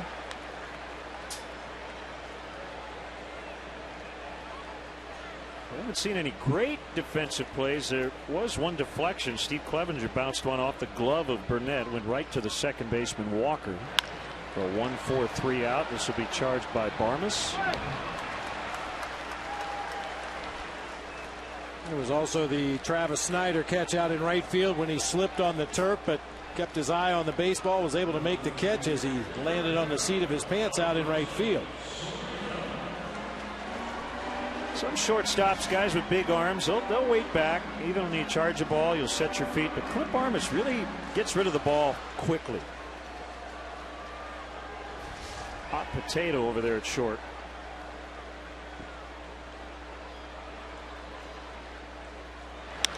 And Soriano out in the left center. McCutchen going after it with Marte. It's McCutchen on the track.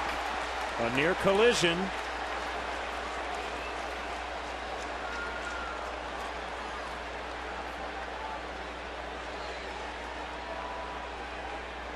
You think Clint Hurdle's heart skipped a beat? Yes. And he sees the future of the organization in left field and the present of the organization in center nearly come together on the warning track in left center field. They've only played together now in games.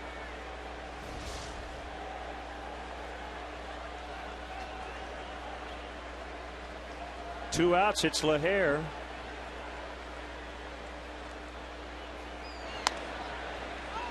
Called strike. Jeff Nelson's had a pretty consistent zone tonight, and A.J. Burnett getting calls because he's been around the zone all night.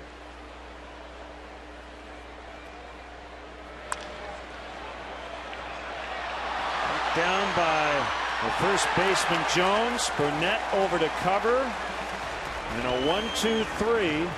Alan James Burnett with a no-no through 7.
With his catcher, the thing about Wrigley Field, you get in that visitor's dugout, it's not like you can really isolate yourself. There's not enough room. But generally, in this type of situation, your teammates don't talk to you. They'll only do so if you talk to them first.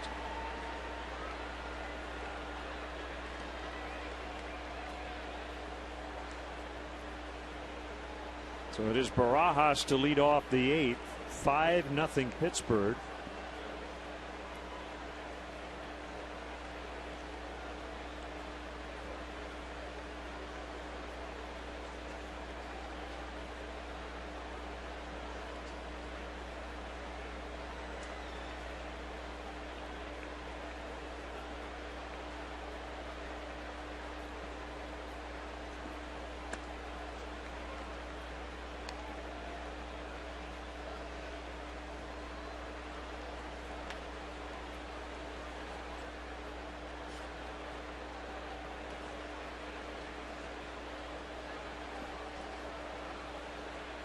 Belivo's 1-0. Line foul out of play. 33,158 in the friendly confines tonight. Pretty nice catch on that line drive off the bat of Rod Barajas. Nice catch. On the shirt.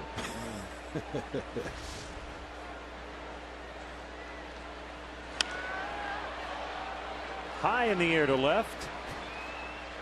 As if I should talk, right? Probably would have dressed differently if he would have known he was going to catch a line drive and be on TV. Hitting the road, take the Cubs with you this season. Subscribe to MLB.tv today to see every Cubs out-of-market game live online and on your favorite devices in HD quality. Visit Cubs.com to order and get more details. MLB.tv.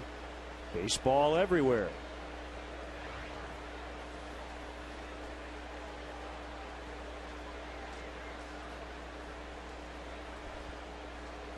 Barmas 0 for 3. Burnett's on deck. What was Mike Kruko's line about what he wanted to do every night at the plate?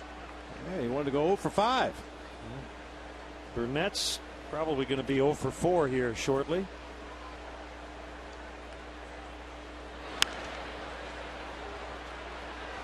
Barmas pops. Rizzo catches.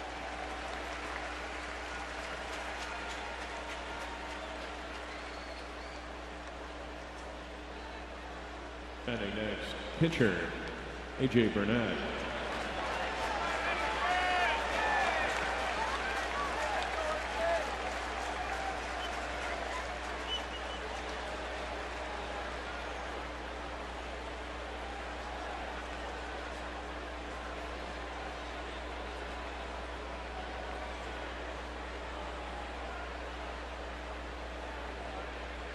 About, doesn't seem particularly interested in swinging the bat tonight. Well, remember, he fouled a ball off his face. That's true. On a bunt attempt during spring training, which put him on the DL to start the year. Yeah, it's kind of funny, Len, the phenomenon that you see in a ballpark when the opposing pitcher's throwing a no-hitter. Through the early part of the game, hey, geez, let's break through against this guy. Let's do something. In the middle part of the game, you realize, hey, wait a minute. We don't have a hit yet. Then in the end part of the game, even the home fans sometimes will jump on the bandwagon for a chance to witness history.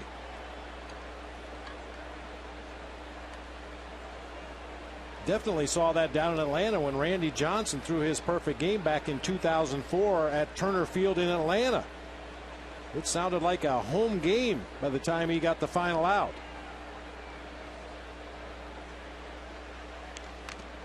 Well, that time he took a big hack. Burnett used to be a guy who tried to throw the ball through the catcher's glove on his fastball, but in 2005 he started to use his sinker and his changeup a lot more with good success.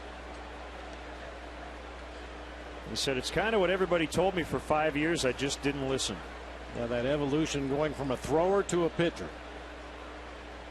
Well, he later would lead the American League in strikeouts in 08 as he strikes out for the 4th time.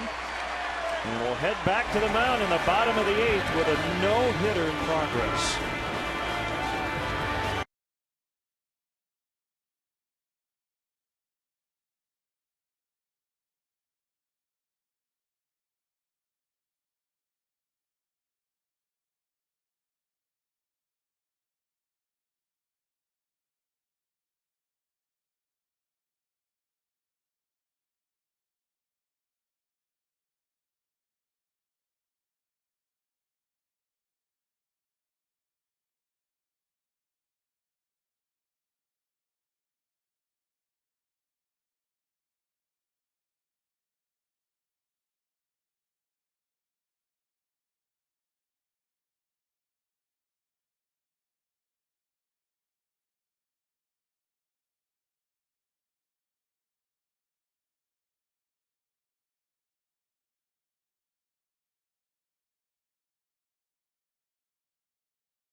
in-game box score. A lot of offers tonight. For a limited time, get exceptional lease deals on a new 2012 BMW 3 Series. Visit ChicagolandBMW.com for more information. 2 base runners, 2 walks, Rizzo and DeJesus. Anthony Rizzo with a 2-out walk in the 4th, and DeJesus a 2-out walk in the 6th.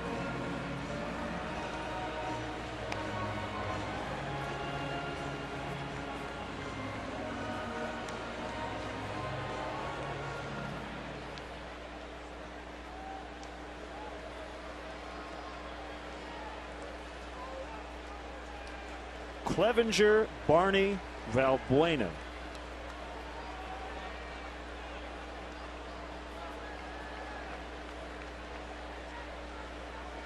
Ten ground ball outs, 6 in the air. He has struck out 5. 3 of those punch outs have been looking. Inside corner.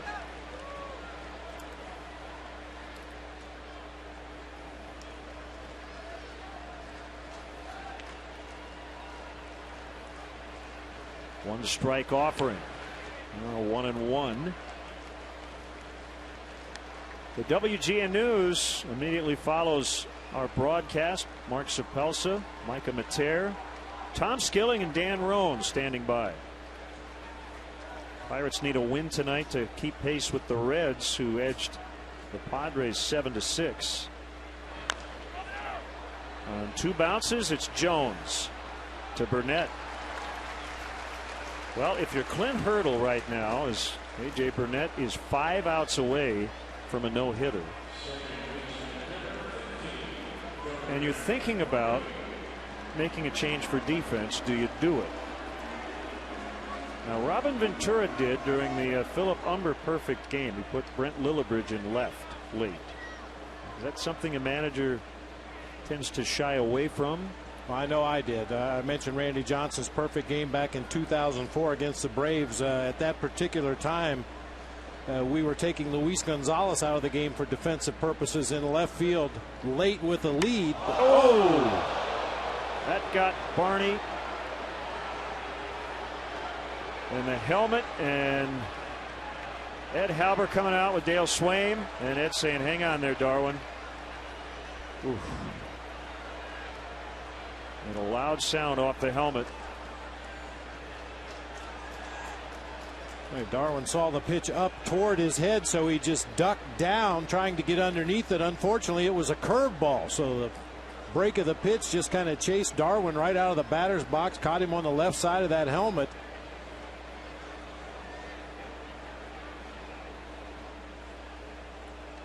So he does not want to come out, but Ed Halber's insisting.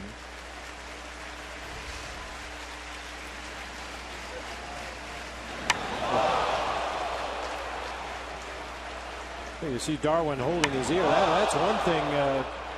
It's tremendously loud when a baseball hits that protective helmet, especially anywhere near that ear hole on the left side. It sounds like a firecracker going off in your ear.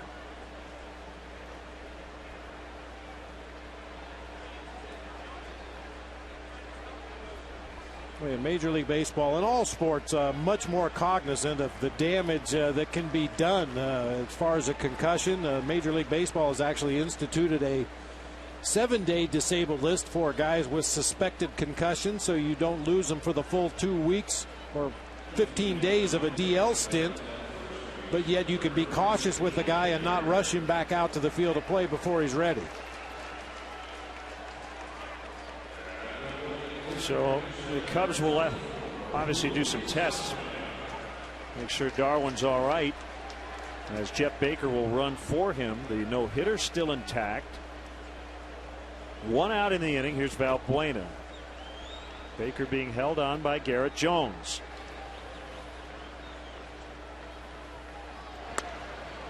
Inside corner.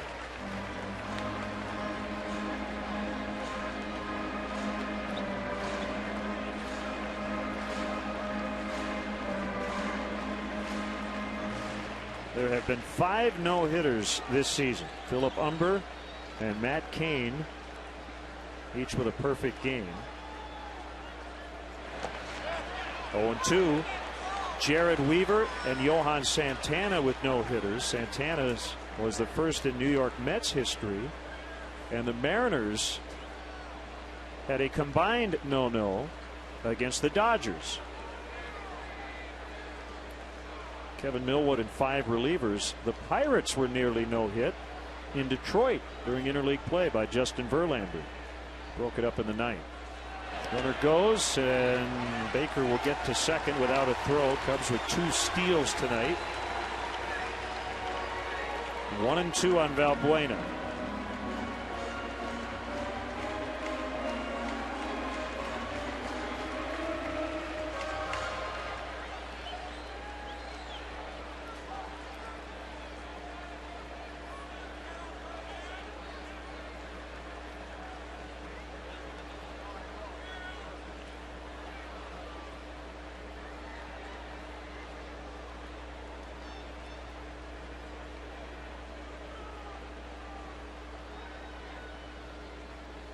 Kick, the pitch, another one in the dirt. Adrian Cardenas, just back up from AAA Iowa, is on deck to hit for Belleville.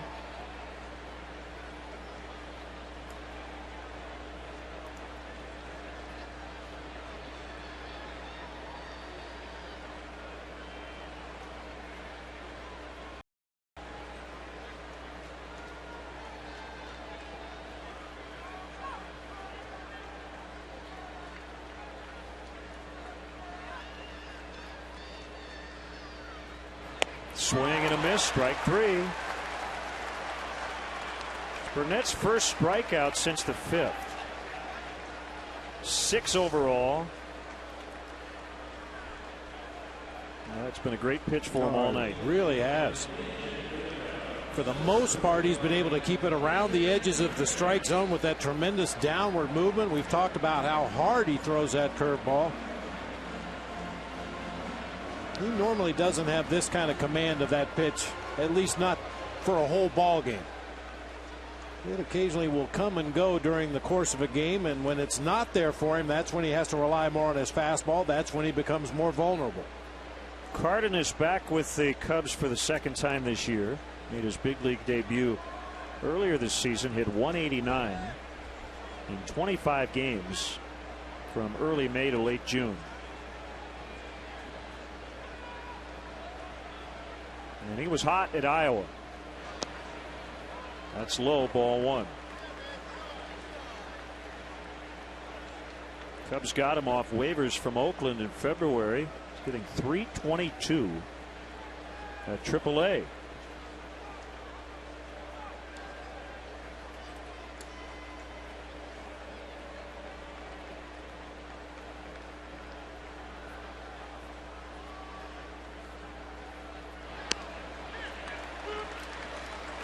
Third ball strike.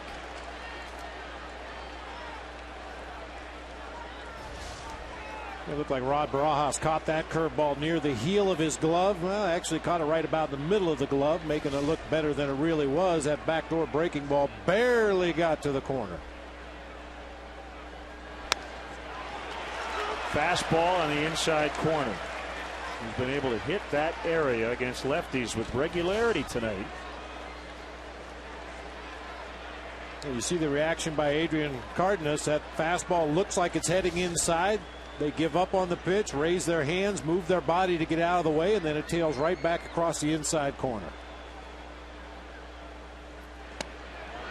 Try it again. A little harder. Would not come back over the plate. 2-2.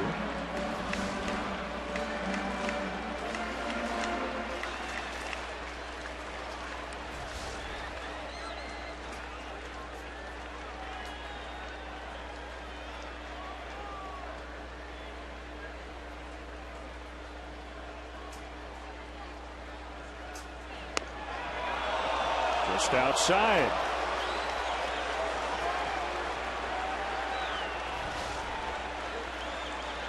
Yeah, this one stays out there as well. Got the call on the one earlier in the sequence, a little bit closer to the corner. That one definitely off the plate.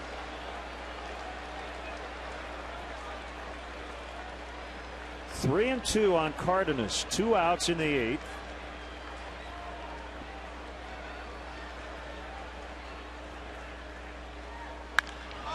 And a base hit into right. The no-hitter is no more. Baker stops at third. Adrian Cardenas comes up from AAA and breaks up a no-hitter.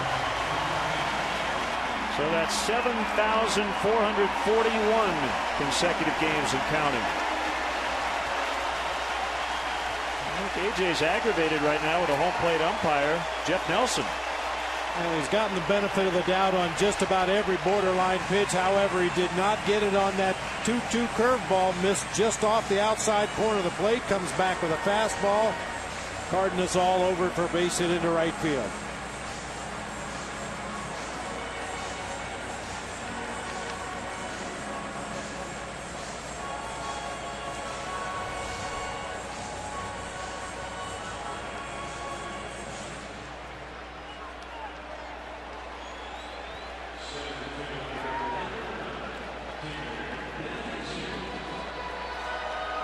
And with that, we're going to see some action out of the Pirates bullpen. It's Jason Grilli, and Ray Searage will come out just to make sure his pitcher has calmed down.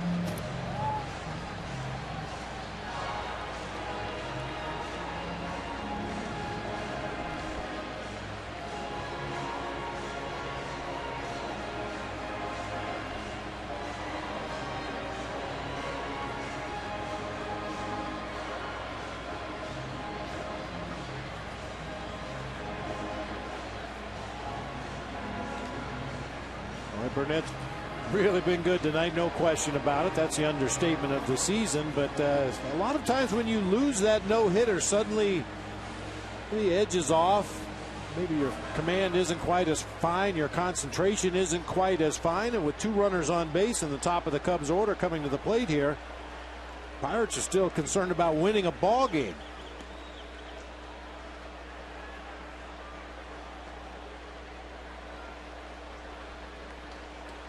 Two on, and the Cubs with a runner at third base for the first time tonight.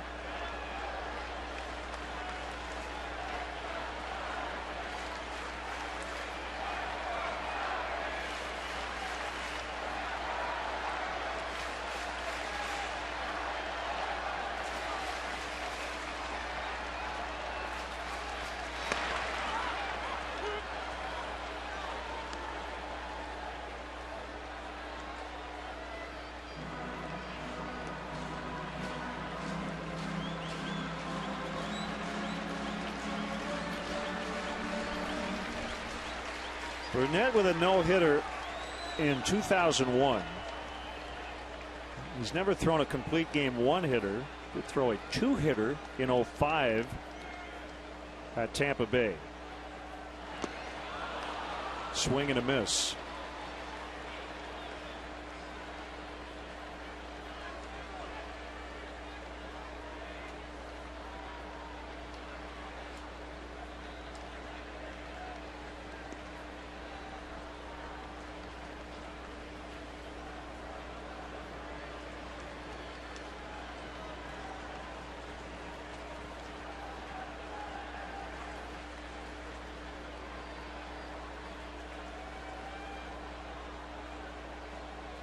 Kick, the 0-2.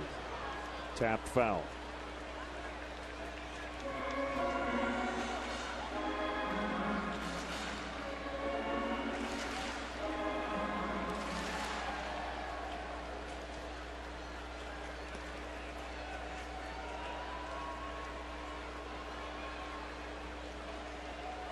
Should also mention the last no-hitter at Wrigley Field was in 1972. Cubs right-hander Milt Pappas. So it's been a long time, and it'll be at least another day as Burnett gives up the 2-out hit to the pinch hitter Cardenas. 5-0 Pirates.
Barney. I certainly hope Darwin's okay. Got beamed in a helmet in the bottom of the 8th. Quickly removed. Here's Sean Camp. Well, Burnett got a nice hand from this Wrigley Field crowd as he headed into that first base dugout.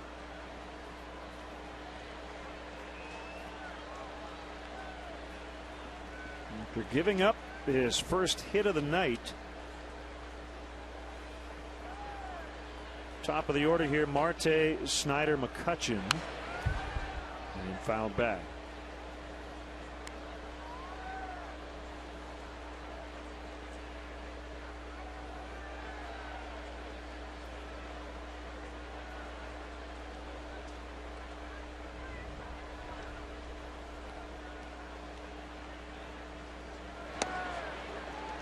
Two.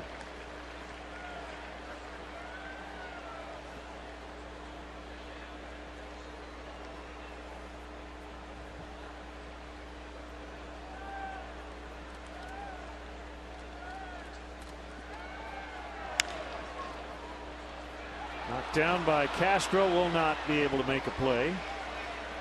Charged with an error.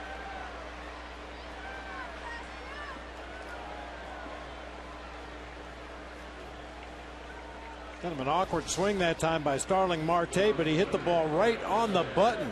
2 hops to Castro, climbs right up into his chest, bounces far enough away that he's unable to recover and get the out at first base. It's his 15th error.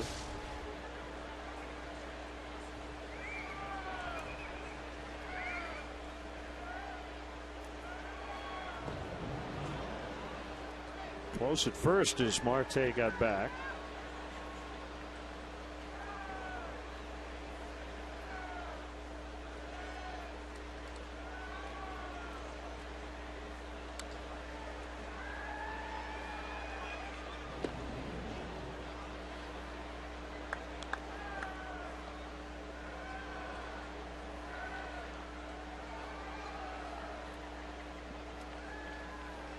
That home run by Jimmy Rollins tonight off Steven Strasburg was an inside the Parker.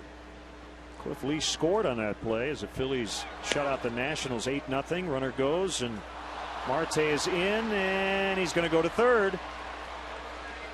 2 errors in the inning by the Cubs.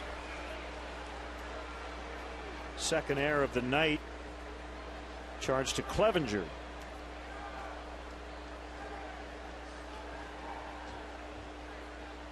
Marte with his second steal of the year.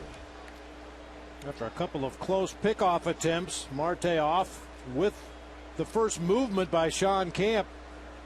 In his effort to get that ball down there as quickly as possible, Clevenger really rushed his throw, pulled it to the shortstop side and low.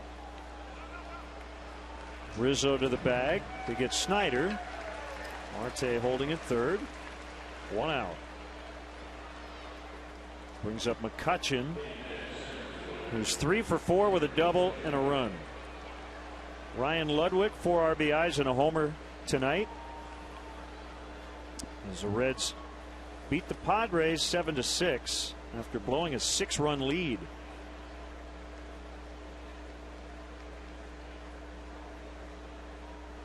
Former Cub Sean Marshall beat former Cub Jason Marquis.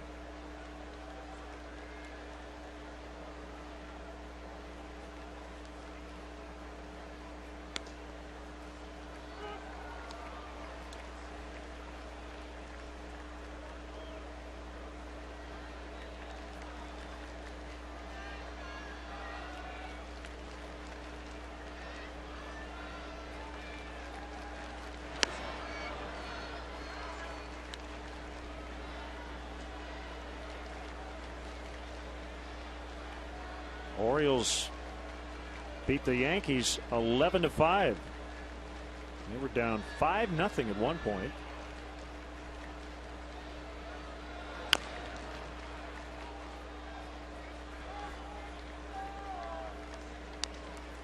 Yankees got all their runs in the first inning. Baltimore came right back with 7 in the second.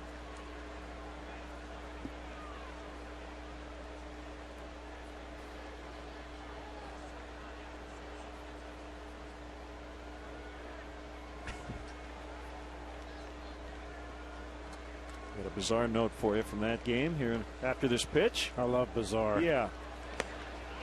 McCutchen went. 2 outs. Amazing to think they track this stuff. According to Stats, our good friends from Stats, the Yankees hadn't led by 5 or more after the first inning and then trailed after the second inning since at least 1918. They were able to go back and check that. Well, they did tonight.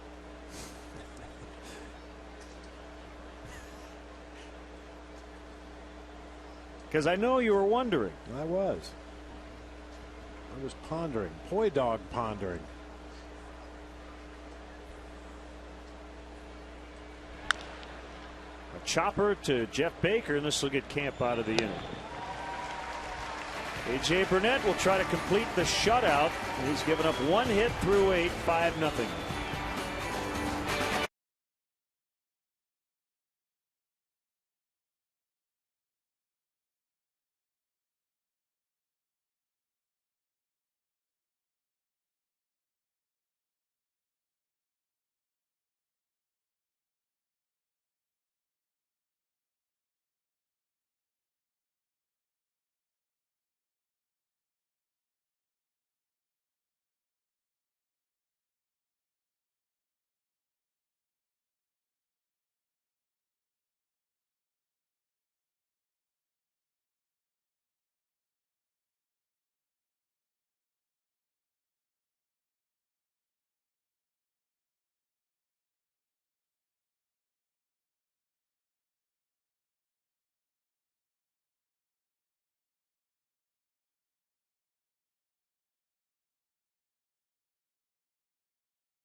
Game, A.J. Burnett, who was bidding for his 2nd career no-hitter until Adrian Cardenas singled with 2 outs in the 8th inning.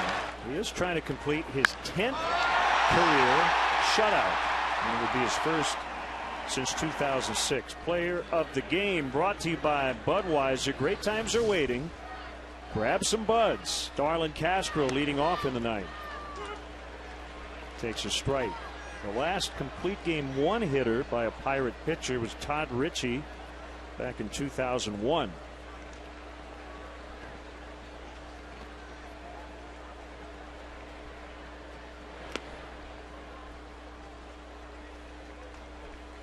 Didn't he go on to marry Madonna? Cousin Guy. Guy Ritchie. Yeah, darn.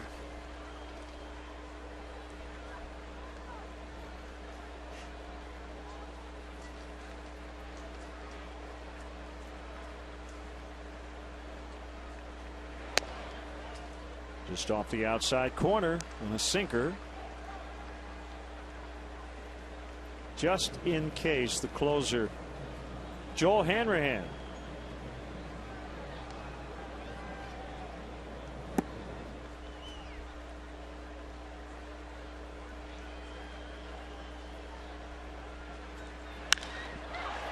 Lined right to McCutchen, barely moved. Stay with us. Mark Sapelsa, Micah Mater, Tom Skilling, and Dan Roan coming up with the WGN News right after our ball game.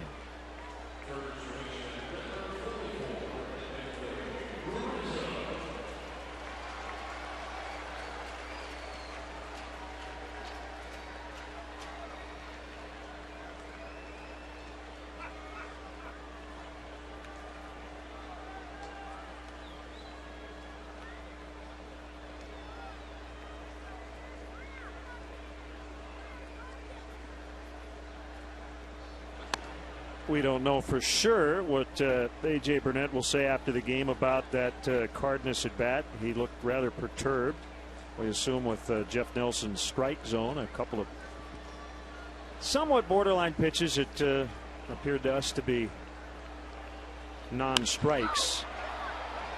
As Marte will make the catch. Knowing A.J. Bob, I think once he gets a chance to look at those pitches, I think he'll say, you know, I got caught up in the heat of the moment, but they weren't strikes. Yeah, I think that's my guess. He was just watching those deliveries with biased eyes. Sure. I mean, we do the same thing when there's a bang play at first. I have a tendency to always think that the Cubs are safe. The other team's out. But, yeah, I think after checking some video, seeing where those pitches were in relation to the strike zone, he's going to have to admit that he didn't have Adrian Cardenas struck out before the base hit. And look, the opportunity to throw a no-hitter is very rare. He has one. This one might have meant a little more just because not as many walks, and he's pitching on a team that is very much in a playoff chase. But I think the biggest thing for him is that his team needed a win tonight. And Soriano bounces foul. So that'll take a little of the sting away. Assuming he completes this one hitter. He's down to one more strike.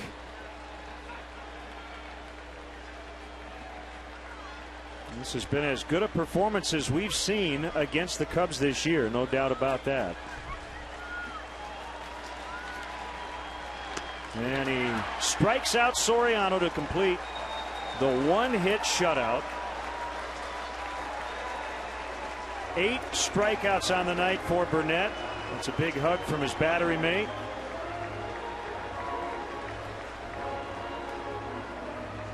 Neil Walker gave him a big cushion in the first inning with a grand slam, and the Pirates beat the Cubs tonight 5-0. So we'll be back as the Pirates even the series.